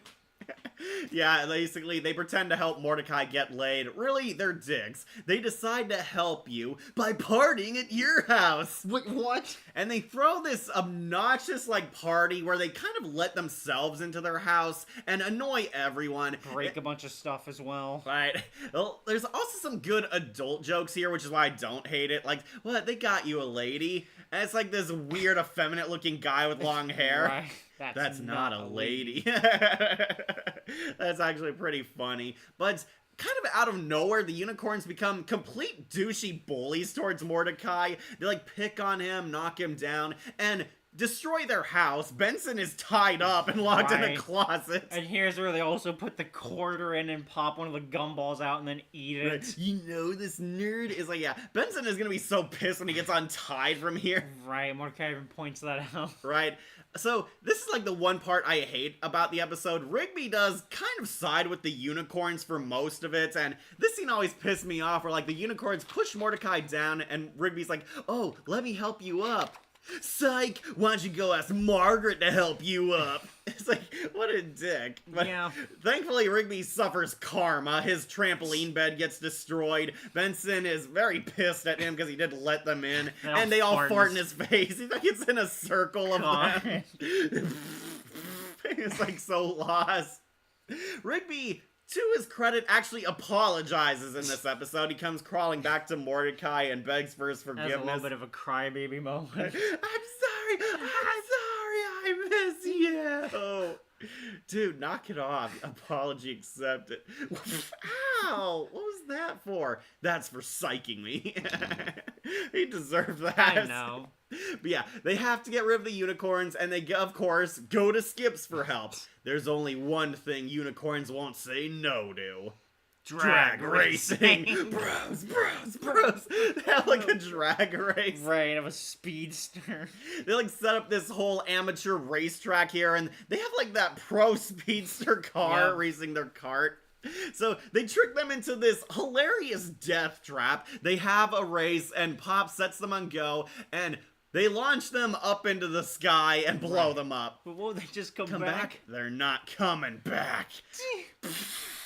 That's the only way to get rid of unicorns. And then Benson hoses them off. I love that so much. I can't believe you idiots let those unicorns into here. You better clean up this mess, or you'll wish it was you driving that car instead of them. The unicorn one? And you! Quit using that cologne. It won't attract you any ladies. Idiots. Benson like hoses them down, acts like their dad. Right. Love Benson. Benson got his revenge on them too. So, Mordecai and Rigby bury the hatchet and are back to being friends again, this time respecting their boundaries and each other. Yep. Where do you want to rank this episode? I know it's kind of infamous, and yeah, the unicorns are complete douche characters, but they also suffer their karma at the end. Part of me still enjoys the episode every now and then. Yeah, I do too. I don't think it's like as bad as everyone makes it out to be. Right. So honestly, I think C. Really, C I think we'll put it as the lowest. I like it more than the coffee one, so I was like, we can put it above there then. We put it above the coffee at least. Yeah, controversial opinion, but I don't think the Unicorns have got to go as the worst episode ever because Mordecai and Rigby's broship kind of gets strengthened after the end of this episode. Right. Just wait till he gets to the love triangle arc. His lying skills will be tested there. God. Alright, catch him on comments. Sausage Party. Love me some grilled cheese deluxe. Binging with Babish did a good job of recreating that sandwich. Oh, nice. Ah. Shit. Both of us have an alert. Yeah. Sorry, guys. Phone had an alert here. Silver alert or a kid alert? I think it was a silver. Again? Yep. Now we get those a lot. I know. Alright, where was I? Yeah, grilled cheese. The cheese sandwich did look good.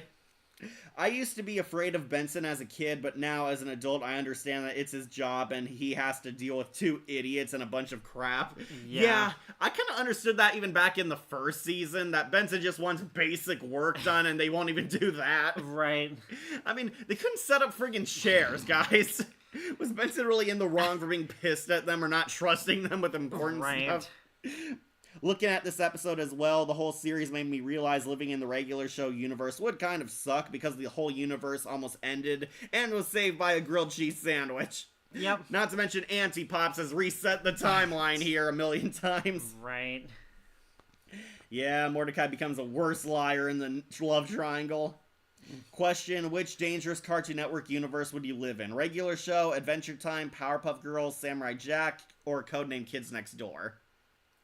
Oh, that's a tough one, actually. Yeah, it is, because Adventure Time, the entire world is dead, and humanity is gone or shapeshifted into Right, mutants. there's a lot of stuff that went there, and also all the kingdom shenanigans. Right, Powerpuff Girls' world sucks. Monsters, Yeah. like, attack on a daily basis. Although, I feel like if you live outside of Townsville, maybe you're fine. Might go with Samurai Jack, because Jack finally killed Aku and restored the timeline. Right. Honestly, I might go regular show. It's basically just a normal world. Right. The unicorn episode, I never liked it, even when I was a kid. I didn't fair. even like this episode, mostly because the unicorns were kind of like bully bigger siblings no one wanted, and it shows. Yeah, that's kind of thing. The unicorns are basically bullies and thugs. Yeah. They pretended to be Mordecai and Rigby's friends, but were just using them. I honestly think this episode was kind of necessary to show kids that, yeah, there are some toxic people out there who will lie to you, pretend to be your friend, but really aren't. Right. I think that's kind of why I wasn't too against this episode, because Mordecai and Rigby kind of wise up after this. Stop, like, trusting people like them. Yep. I remember being on Twitter on the week this episode aired. There's a lot of fan fiction art of these guys. Yeah, doesn't one of the unicorns have, like, nipple rings? And Yeah. they have, like, very bizarre outfits. They're all designed off of, like, English punk and stuff, and that kind of there's stuff. English punks. One of them looked like a child molester, though. Like, Yeah. the balding guy with the weird mustache. Even that's still based in, like, UK aesthetic. And one of them is, like, clearly dressed like one of the Droogs from A Clockwork Orange. He's, like, dressed like Malcolm McDowell. Right. Just realized one of the unicorns looks like a Clockwork Orange character. Yep, no wonder why this episode was somewhat banned. I think it's because there was a lot of innuendo here, and they were clearly giving Mordecai, like, jars of their piss to put on and drink. Right. And, of course, the guy with the nipple rings. Yeah, he was, like, dressed very sexually, and this one wears, like, a mesh shirt, you can see right here. They were, like, ready to get laid and meet ladies. Right. Again, it's that kind of punk aesthetic for most of Right. them. Honestly, At least for him. I didn't think the episode was too bad. Right. I'll put it on the beats here. I had Yeah. some fun watching it, and the unicorns dying was, of course, the hilarious part. And then them getting hosed is what I love. Right, and Mordecai and Rigby actually strengthened their bond in this episode. I think it's a B-tier episode. Definitely a decent party, but not an all-time hit. Yep. Alright, next one, Wolf. It's the next Tim Curry episode, Prank Callers. Hello? Who is this? I'm a sure. I'm a sure who? I'm a sure glad I ain't your mama. You just been pranked by the master prank caller.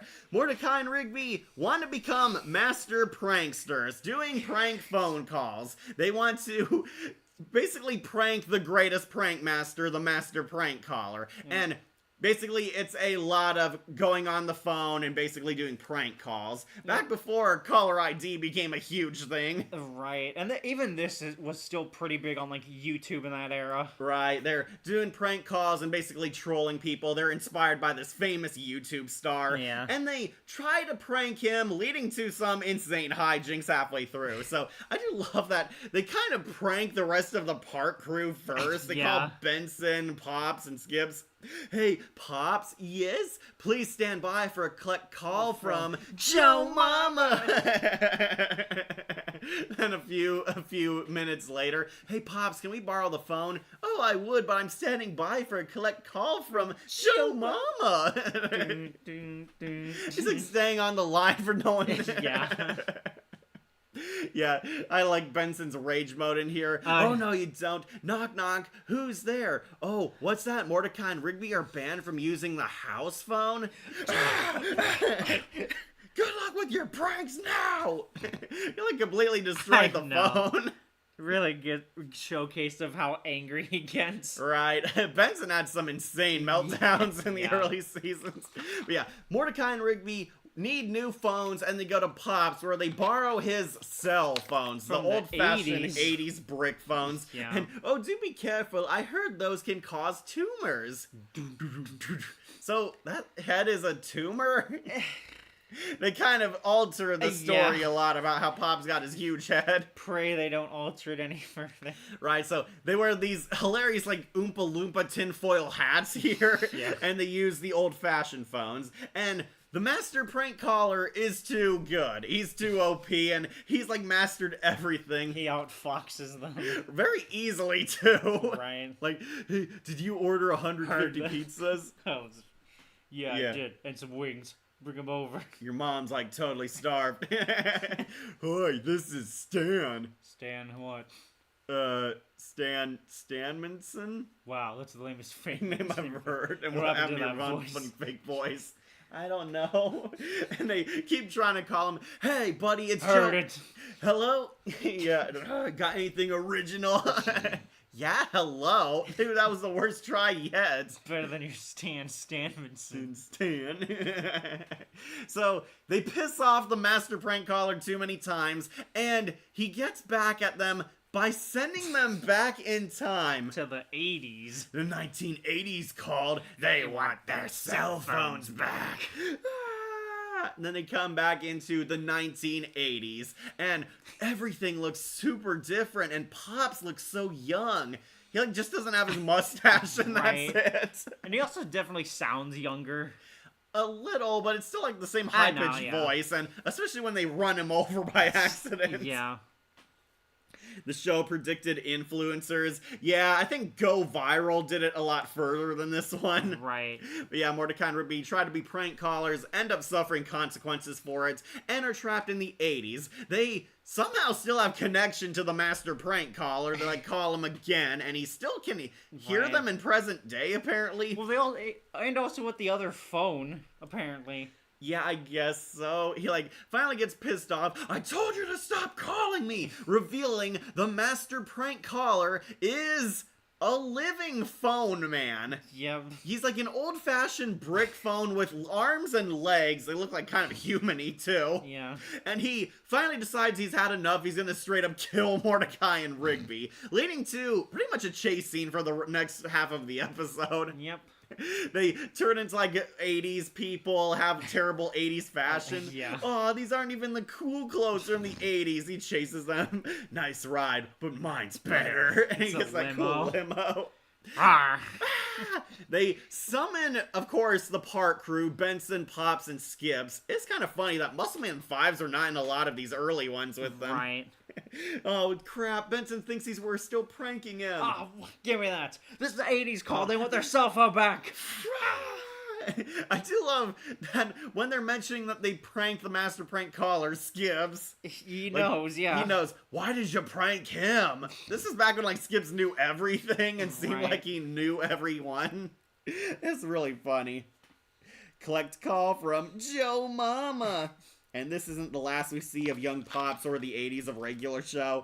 No, it is not. I thought the show kind of took place in the 80s, especially because they have VHS tapes. Right, and they still like worship it practically.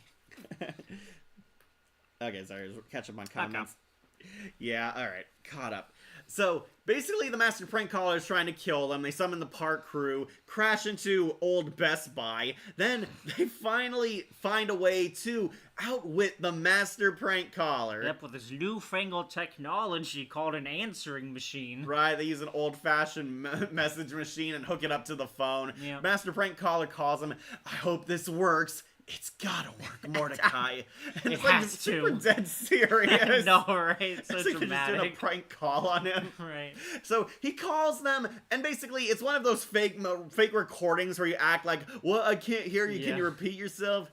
I said, haha, gotcha. You just got pranked, loser. No! And then they all just jump him and turn Right. the power off. It's pretty funny how Right. insane it goes, but yeah, they turn off the power and open up the portal in himself, and this always kind of confused me. They go like inside a portal onto him, and he's inside this dimension 2 with them. Right, with a bunch of doors leading everywhere through time. A lot of like phone powered cords and cables everywhere. Yeah. And we see like all the dates. We do get confirmation regular show is past 2004. Yep. So And 9/11 canonically happened. Right, we see the present. Yeah, just to hide it. And we get the big reveal. The Master Prank Caller is Tim Curry, an old alien man. Yeah. That's so weird. I just wanted to do prank calls like you. Was that really such a crime? Please take me with you. And They do. They do. They become like best friends. Right. They call it. They patrol Benson. They send just Hello? 1, 2, 3. The 60s called. They want their chair back. And they're all laughing together. It's a pretty insane episode, Yeah. honestly. Where do you want to put it, Wolf? I was thinking like at least A, Yeah. but you might put it lower. I feel like low A. Low A, really? Like yeah. grilled cheese more? I feel like it's, actually nah. Not low A at least, but still A. Alright, I'll put above the power, grilled cheese. Above grilled cheese at the very least. I'm not Okay. sure on the power. Yeah, I have fun watching this one Yeah. because of how weird it is. There's a lot of good bits in here, yeah. I To- love J.G. Quintel's Teenage voice. Yeah. Oh, can I help you? Oh, did he want it to? Nah. It's pretty funny. Yeah. And oh, how can we forget they also run over past Pops? That's and right. And That's apparently explains why he's so loopy. He like had brain damage for getting hit Yeah. by them. Dude, we just ran over past Pops. So he wasn't always like that. No. Kind of weird because when we see like flashbacks to his childhood, they imply he was. Right. It's not nothing was set in stone. There's a twist in the last episode about the timeline. Oh yeah, that one, Mordecai and the Rigby's. Okay, so Prank Callers, I think is a fun episode. Definitely. I think it's very entertaining. It's definitely worth the price. Going Yeah. on to A tier. Next up, is it Rigby's body? So weirdly, it isn't. Apparently, I always thought it was. Or no, I thought it was because I always pictured Dawn as the second to last one, but no, it's actually Dawn then Rigby's body. Wow, that is weird. All right, Yeah. so give me some sugar. We meet Rigby's brother, Don. So the park is suffering an audit from the government, the most powerful entity in this show. It really And the government is going to confiscate all their stuff unless someone doesn't file the taxes. There's only one person who can save them from bankruptcy. Don, Rigby's older brother, who's this professional accountant. He can save the park, but Rigby and Don are kind of on bad terms, mostly on Rigby's half. But Yeah. Rigby doesn't want to invite Don. He doesn't like his brother. Don is brought back because they need him. They force him to come back. Don comes and he's actually pretty chill, pretty cool, and hilariously is this huge buff a man Yeah. raccoon. Yeah, Don gave birth to a lot of female furries after this show. There's like a huge female fan base for Don's character. I mean, yeah, of course there is. Like he's basically a naked guy with like fur right, on him. 6 feet tall. He Has like a six-pack, he's muscular, doesn't wear Right. any clothes, and he has like that soothing gentleman voice. Yeah, and he's just a cool guy. He's really cool and friendly. Everybody likes him. There's kind of a mystery as to why Rigby doesn't like him, even though he's insanely nice. Right. We find out it was kind of obvious. He's like jealous of Don. He's never liked his brother. He's always been in his shadow because Don is cooler than him. In that photo. That was funny. Right. Yeah. Don shows up, actually impresses everyone. We get to know more about Rigby and Don through this episode. I do love he hugs all the park crew, or complete strangers to him. I really love when he hugs Benson and Benson smiles. It's the first time we see him happy It's like in the first series. time he's ever been shown genuine love Right. or something. Benson, give me some sugar. And Benson actually smiles and opens Right. up. It's like we see a human side to Benson. Yeah. And, ooh, do me! Pops, give Come me some- here. And Skips just goes for it. Right. He doesn't say anything. He just I know, hugs. right? It's just another bro kind of thing. Right. And everybody likes Don. Even Mordecai seems to like Don a lot Right. more than Rigby. But throughout this episode, we see Rigby is getting jealous, like seething with anger, very pissed off at Don. Like, dude, you don't get it. And sometimes like gets interrupted, something happens, or the subject gets changed. Right. Don is actually pretty chill. He likes being an accountant. He actually helps them sort through their taxes, comes close to saving the park, and then the argument happens. Like, just when he was like about to save the park, Right. Rigby decides to ruin everything and cause the conflict again. What did I do to you? You were born. Wow. That's heavy. I gotta get out of here. Don, wait, where are you going? I just gotta get out of here. Don waits, and he leaves in complete sadness, broken because his brother doesn't like him. And Rigby makes things worse. He decides, oh, being an accountant is not that hard. I can do it. Right. And he makes it worse, causes the audit to come fast, and the government starts deleting the entire park. Start repossessing things. Yeah, it's another conflict made worse by Rigby, mostly Yeah. because of his petty hatred of his There's brother. jealousy, really. Right. Rigby and Mordecai are, of course, forced to go find Don, beg him to come back, and we find out why. Rigby is jealous of his brother. He's always been envious of him. Don is so much cooler. I'm always in your shadow. And Right. I love that portrait where he's like literally in the Yeah. shadow. And of course, also the actual sad fact that Don may be the bigger brother, but he's actually the younger brother. Yeah, he was Everyone- the second born. And because of the height, everyone thinks that he's the older brother. To make it all worse, everyone thinks you're my older brother. I'm the older brother. Me. And he like flashes back and somehow didn't notice that he upstaged Rigby at every Right. turn. Even Mordecai hung out with him more, like in the photo booth while Rigby's being blocked by them. Right. Yeah, and it turns out Don never hated Rigby. Of course not. He looked up to him. He loved him. He idolized him. He wanted looked to up to him. He even became naked like him because he thought it was Like, so cool. I even don't wear clothes like you. Remember when you stopped? Remember when you stopped wearing clothes and walked around naked? I thought you were so cool. Yeah, that was pretty cool. So, kind of confirming that the characters walk around nude in this show. Yeah, Rigby, Mordecai, Don, and possibly Benson are all naked. Yeah, because Benson wears a towel later. Right, yeah. Apparently, they are walking around naked. Don is willingly not wearing clothes. Right. Going here. I'm sure he just made a lot of furry girls' wet dream, but yeah. Don and Rigby finally bury the hatchet, make amends, and Don rushes to the ruins of the park. It's like now this pocket dimension. We see Right. the background of the title again. Everything is deleted or floating in space. Strangely, the computer is still intact. He goes there, but there's just one thing. I still need some sugar, bro. What? Rigby! And we get this heartwarming, like, rom-com moment where he's running towards his brother Right. to hug him. It's And like the reconciliation of two brothers. they play, like, they go so hard on this, like, I know. music. It's hilarious. Rigby is like jumping on stuff that's floating Right, in to space, reach making his way him. towards his brother. He like jumps, and the brothers finally hug, and it's so hilarious how Right. smaller he is next to him. Right. Like Rigby's like the size of his head, and I he's know. this huge guy.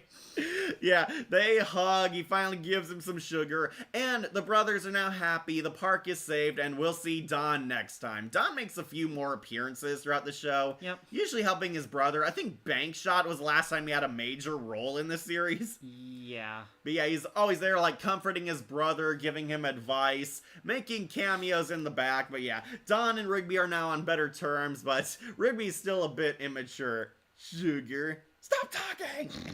Yeah, Don drives his cool car away into the sunset, happily ever after. Yep. Where do you want to put Don? I know you I love know. this episode. I know. I thought it was pretty good, honestly. I might put it on to S tier if you Good. love it enough. I can go low S for it.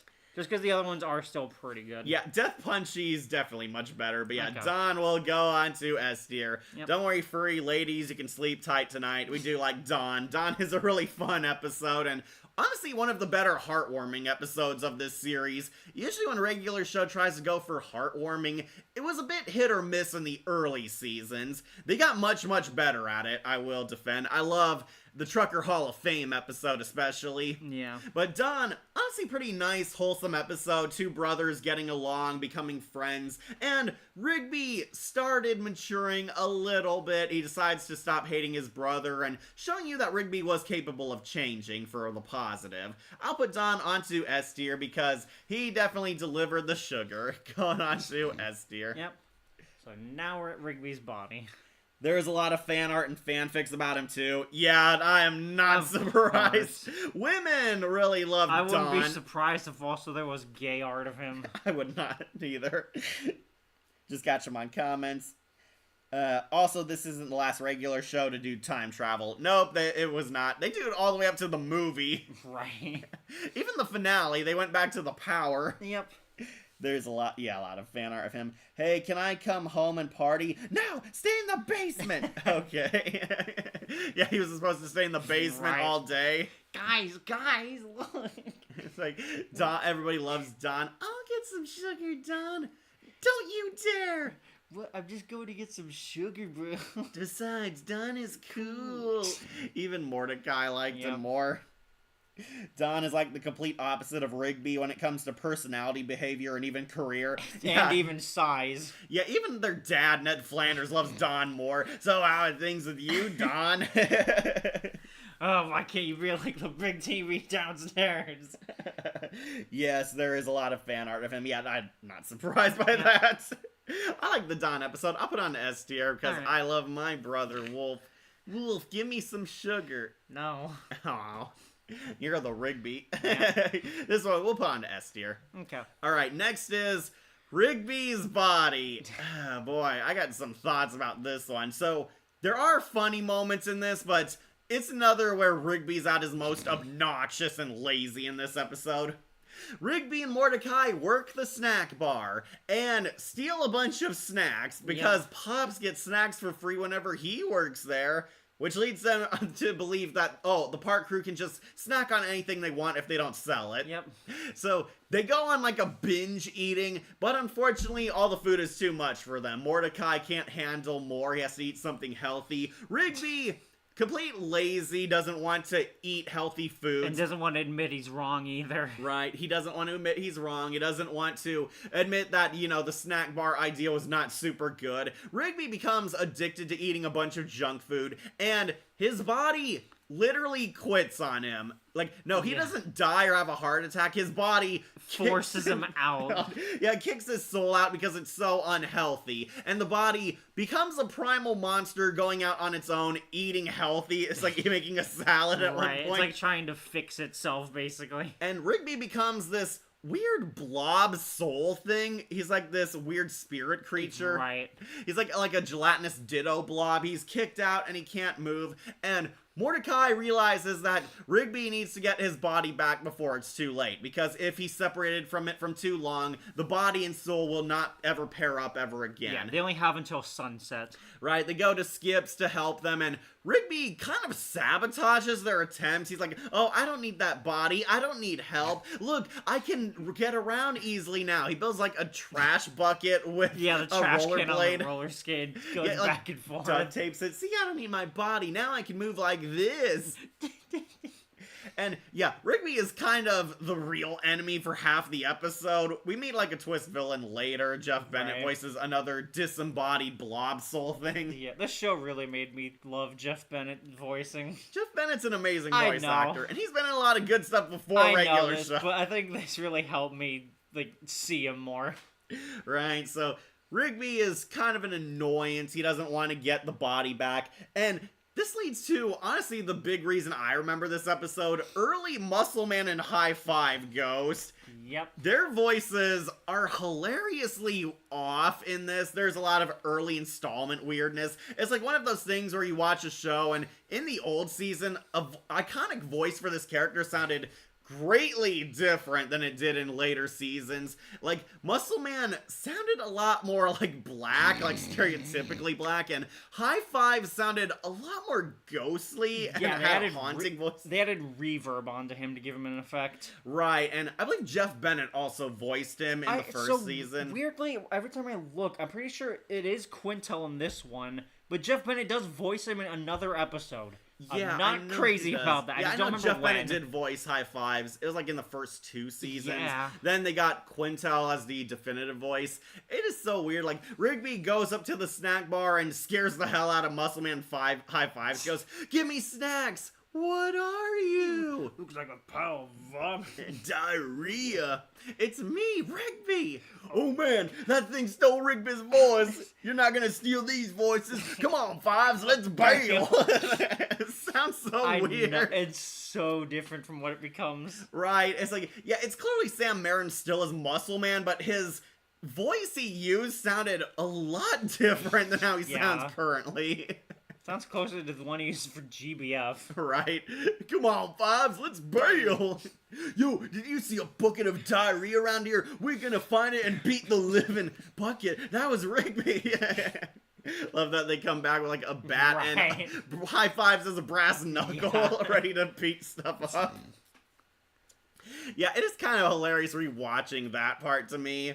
Right. But Rigby accidentally ends up in the trash. He gets taken away and meets another disembodied soul. It's Jeff Bennett. Stuck in a basketball. Right. He worked out too much and his body quit on him. The complete opposite. He was like too addicted Right. to staying healthy and exercising and wouldn't stop and rest, and he lost his body too. He can't ever return to it, and he kind of becomes the villain out of nowhere in this episode. He realizes, oh, Rigby has a body too? You must not want it that badly. Yeah. Do you mind if I take it? And he goes out to find it, somehow moving better as a spirit than Rigby does. Well, he had the basketball to help.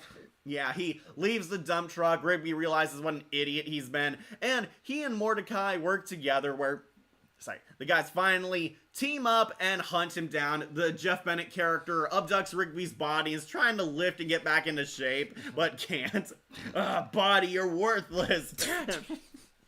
And Mordecai, Rigby, and Skips ambush him, and hilarious to get that iconic scene of Skips everyone remembers. First we did nice Way, way, now we do it the Skips way. way.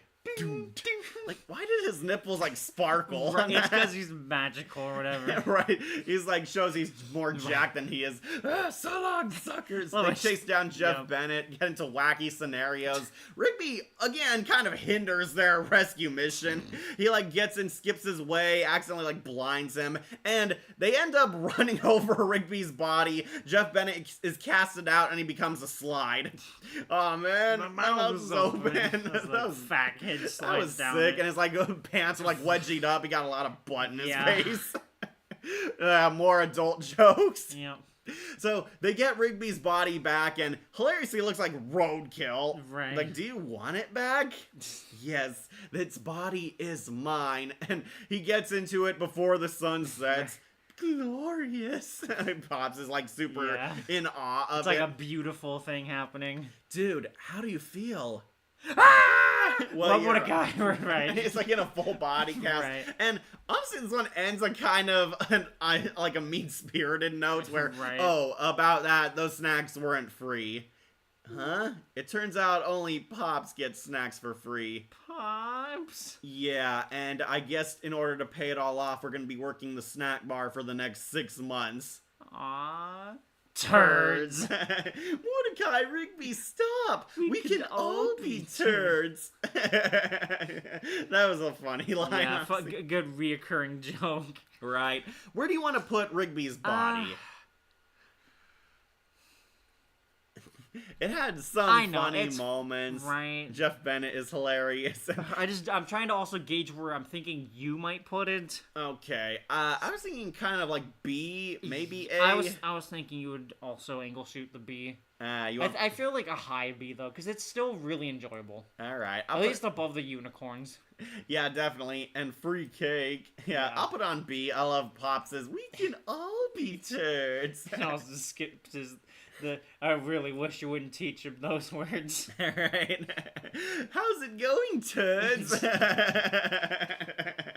Yeah, that is pretty funny. Yep. Though, yeah, Rigby is just kind of too annoying in this episode and going out of his way to hinder their rescue mission. I know it's supposed to be part of his arc. He doesn't want his body back, realizes he's stupid, and to the episode's credit, Rigby does suffer full consequences for his actions in this one. I also do like him fusing with the body doesn't magically cure it. He does go immensely into pain. Alright. I think him being in a body cast was enough, but we find out he owes like so much money for all the snacks they ate together. Yeah, it's just kind of mean towards Mordecai and Rigby at that. I'll give it a B. A high B, but a B. Yeah, this one's definitely an okay one. But let's end on a high note with the season 1 finale. Mordecai and the Rigby's. Yep, Mordecai and the Rigby's, where they want to form a fake band because they wanted to have their own shirts. Oh, wow. This episode aired right before my birthday. Yep. Dude, I remember when I asked you that if you wanted to do in a fake band, and you said, yeah, I want to be in a fake band with you. All right, all we need is a cool name. What about Mustache Cash Stash? Dude, that's it. Let's make this uniforms. Order the shirts. Order the shirts. Oh, yeah. And he changed it to Mordecai and the Rigby's. What happened to Mustache Cash Stash? So they wanted to make like a fake band t-shirts and accidentally get spotted by Margaret, who believes they're in a real band and has asked them like sign up for the talent show contest. And Mordecai, instead of saying no or having an excuse, says yes. Like, dude, what was that? I don't know. I just didn't want her to think we were in a fake band. Yeah, but now we gotta play at that open mic night. Yeah, so Mordecai is actually the reason they get wrapped up in this episode. And they have to master at least one song, perform on the talent show, and, you know, show that they're a real legit band and not liars. And basically another one where their lies snowball into an even greater lie. And Mordecai and Rigby have no talent. They are not musically gifted. They try to master instruments, try to master the rock star way, go to Pops for advice, and this is where things get weird. They play all like the self-help lesson records at the same time, thinking it'll help in any form, but no. Opening up a time portal, bringing future Mordecai and Rigby, who are successful rock stars in the future. Whoa, who are you? We're Mordecai and Rigby. And who the blazes are you? We're... just kidding. We know who you are. We meet slightly older Mordecai and Rigby. Right. They don't really look that old. Like, like Mordecai grew like a beard, and Rigby has like a cut-off jacket. Dude, in the future, did we get that thing we always wanted? Oh, we got it. He's got like a shark tattoo on his armpit to make it look like it's eating and munching stuff. So they're successful rock stars in the future and came back to the past to help solidify their future. That this is where you're gonna get discovered and get famous, and we're gonna do it all by teaching you one hit song. And yeah, Mordecai and Rigby are mentored by their future selves in the ways of rock stars. And hilariously, they master everything but how to play an instrument. Right. Yeah, so I'm not sure if this was like an actual 80s song, but yeah, they're like playing a montage. We see them doing everything. They have that hilarious scene where they all swivel their crotches. Yeah. That has got me to laugh. And like looking at future Mordecai's crotch closely, how he does it. Like pretending the broom is a guitar, doing their super moves. Where they jump and break their knees. Right. Epic failing till they get it right, and gigs in 20 minutes, and they haven't mastered a single song. They haven't even picked up an instrument. Like, future Mordecai and Rigby kind of lead them on, telling you, oh no, it's gonna be alright, you master everything you know. They give them guitar picks, and they still don't know how to play. Right. So, open night happens, and everyone's there. Margaret's there. She wears her Mordecai and Rigby shirt very sexually. And also offers to pass them out to the crowd. Right, all the crowd is there. Mordecai and Rigby are the final act. She saved the best for last, and they don't know what they're doing. Right. We see, like, a bunch of other people, including some guy who's important for the twist later. And the park crew actually show up, too. Like, everyone. Muscleman, Fives, Benson, Pops, and even Skip shows up. Yeah. Yep. Those idiots never played an instrument before in their lives. This is gonna be a train wreck. Ooh, I love trains. I did love. It also has Benson's epic. Holy crap! Yeah. That's one of my favorites. We use that for one of our reviews for Long Live Rock and Roll. Nice. It was just too perfect. So basically, Mordecai and Rigby don't have any clue what they're doing, but their future selves urge them that, oh, you mastered everything. You know what to do. Just go on stage and play with your heart. Right. And they seemingly succeed. Like, everything goes well. They play guitar for the first time and sing the song perfectly, and everybody's impressed. Then we get to the big twist. It's all fake. They're lip syncing. Yep. They're fakers. They became rich and famous off of singing songs that they didn't actually make. There's like a very impressively loud radio there. Yeah. It's like plugged into the speakers and everything. Yeah, none of their equipment was actually plugged in when they started, when they were doing this. They're singing a fake song, and basically Mordecai realizes this is all a lie. This is not what he wants to be famous for, and he unplugs the radio, exposing them as total frauds, and the crowd is kind of rightfully pissed. Yeah, wait, we can explain. We were lip syncing. And everyone's throwing their shirts at them. And Mordecai delivers this epic speech about how we just caught up in the dream, man. We wanted to be famous on stage, but we didn't do any of the hard work to actually get it done. Lip syncing is wrong, and that's why we're breaking up the band. And future Mordecai and Rigby are kind of the twist villains of this. They were trying to basically set up their future because they became rich and famous off of lip syncing, and try to convince them, oh, it's okay to sell out, it's okay, because we became millionaires, we became successes, and Mordecai and Rigby stand up towards their future selves and get rid of the t-shirts, basically, breaking up their band symbolically and in the future. Dude, what are we gonna do in the future? I wouldn't want to ruin the surprise. No! Like a big time explosion happens, erasing them from the timeline, and the crowd actually cheers them on and is impressed. Mordecai and Rigby actually got a victory at the end of this episode. Benson's even the first one to clap. Yeah, Benson actually cheers them on, impressed by them because they made a mature decision. And yeah, that's actually pretty heartwarming. Benson was the first to cheer them on. Mordecai and Rigby actually get respect at the talent show.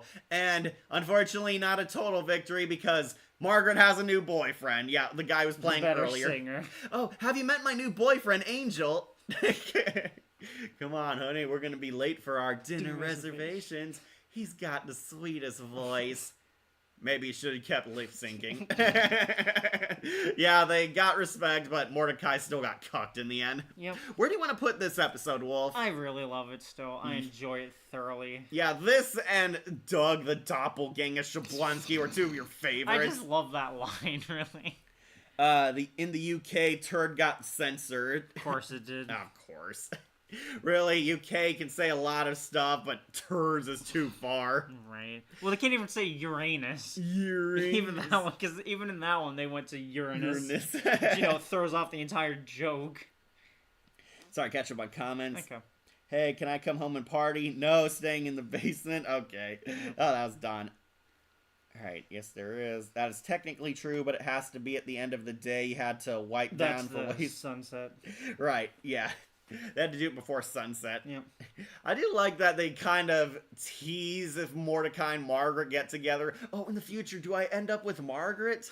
I wouldn't want to ruin the surprise. Aw. And Mordecai is like completely convinced by them because, dude, look at us. We're wearing sunglasses. That tells you we're successes. Right.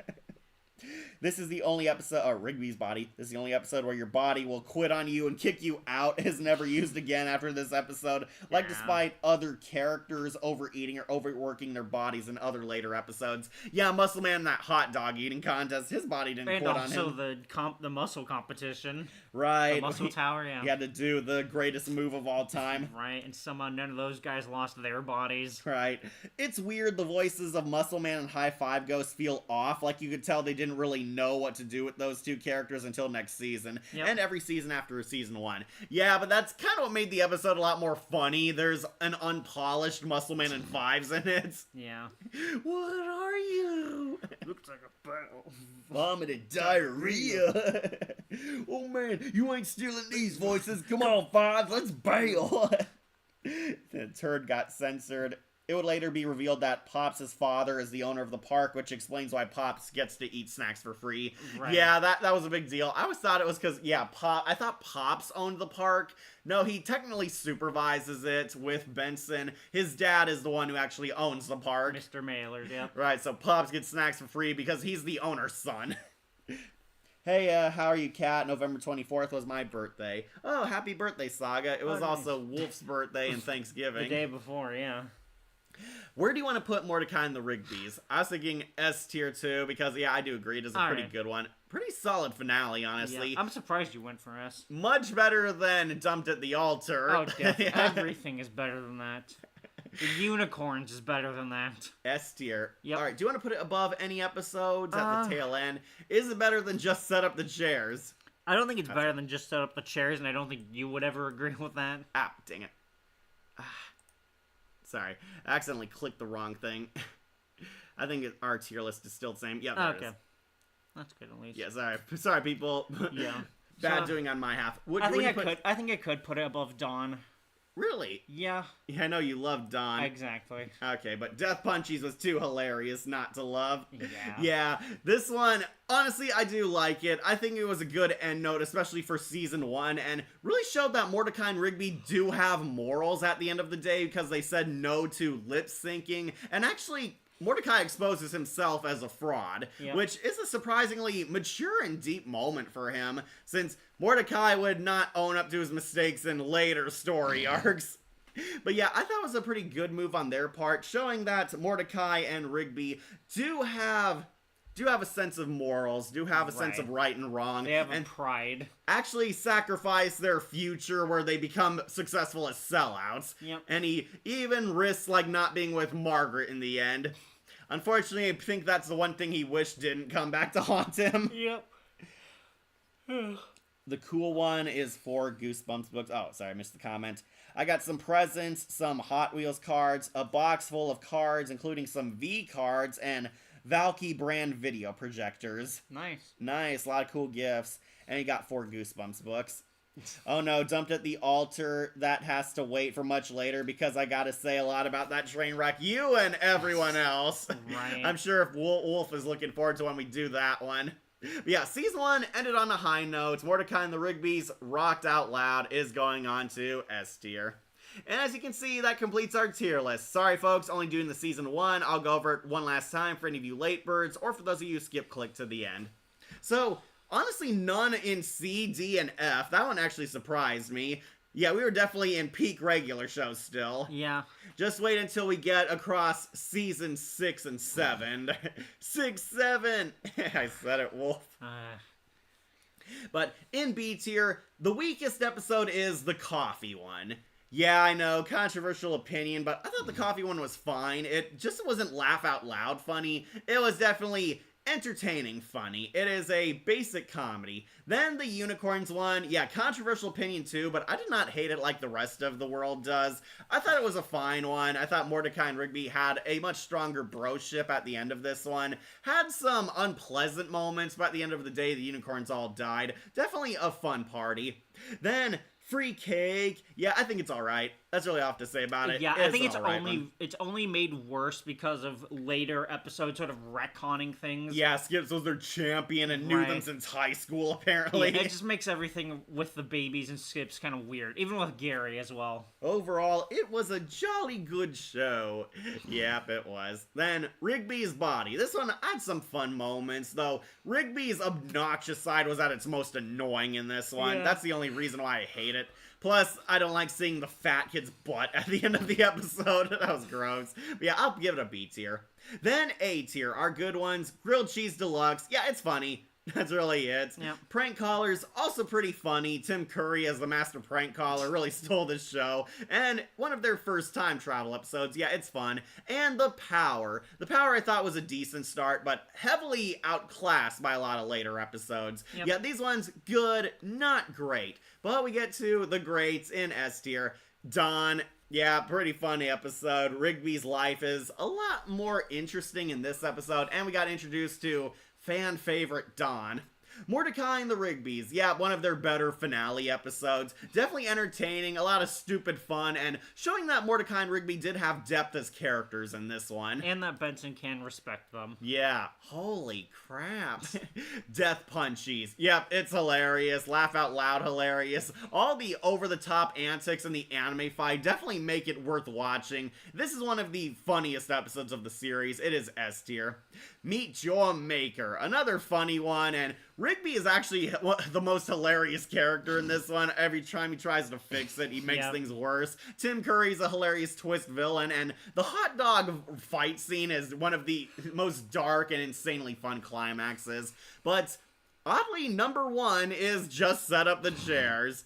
Yeah, are you surprised, Wolf? This made it to number one. Not with you being so stubborn. Well, what would you want to make number one? I honestly don't know. That's the other problem. Yeah, I really like really it. good. It's amazing that's their second episode. Yeah, it's so funny. I watch it every time it is re-airing because I it's just know. that hilarious. It's funny. It's creative. Mordecai and Rigby have great chemistry in this one especially, and the Destroyer of the Worlds climax is still one of their top 10 best fight scenes ever. Right, and I think this, honestly, if I can compare it to The Power, this one has a much better showcase of all the characters. Yeah, we get to see everyone, even Exactly. Muscleman 5s before they became characters. Right, so this is a much better sense of everyone than The Power did. Yeah, this is definitely a great pilot. Just Set Up the Chairs is S tier masterpiece. It's the big winner. It's our number one of season one.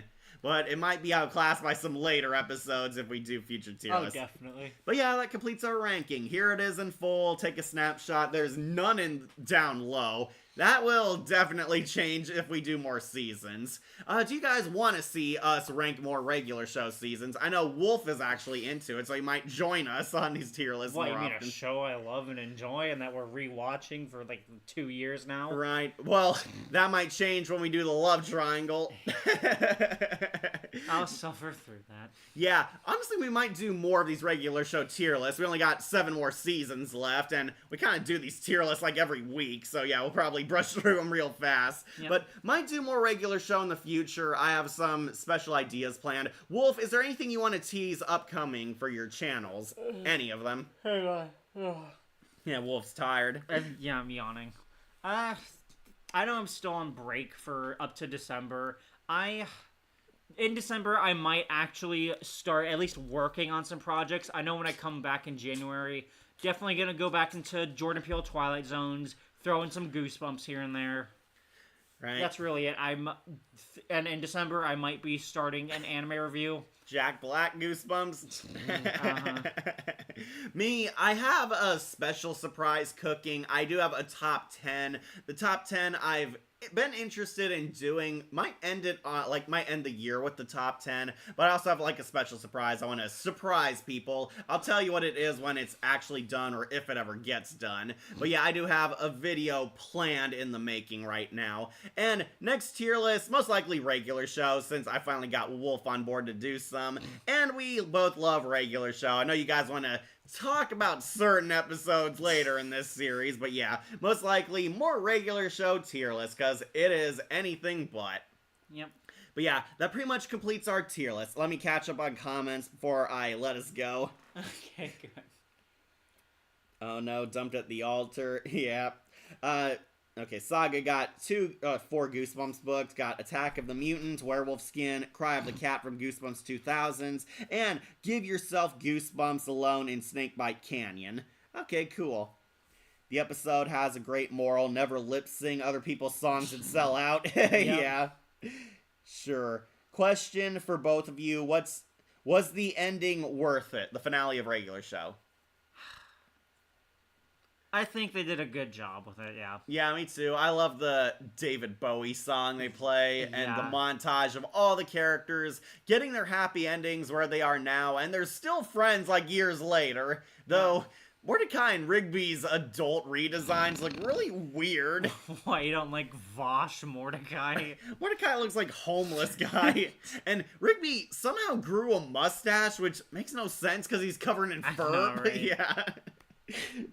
Have to go. Bye. It's okay, Joseph. We're wrapping up. Yeah. Hey, Kat, have you ever thought of reviewing Spooksville? I have, but I can't find the show. That is like the biggest problem. I looked on so many websites, they either don't have all the episodes or they're in very poor quality, and I'm not gonna pay YouTube to review the episodes because I don't get enough views anyway. But yeah, I've thought about reviewing Spooksville, can't find the show. I watched the pilot, and honestly, I wasn't super impressed by it. I'm unsure if I want to review it at this point, but yeah, it's not being prioritized right now. I got other things cooking. But yeah, thanks for joining us on this tier list stream. Now we'll finally let you go and set you free, and Wolf can get back to gaming. Good. Remember to like, comment, share, and subscribe, or just tune in for more videos posted here on Wolf Entertainment. I'm your host, Catastrophe, And I'm Wolf. and we'll see you all later. Bye-bye. Oh. Dos, tres. Nothing else, so no BS.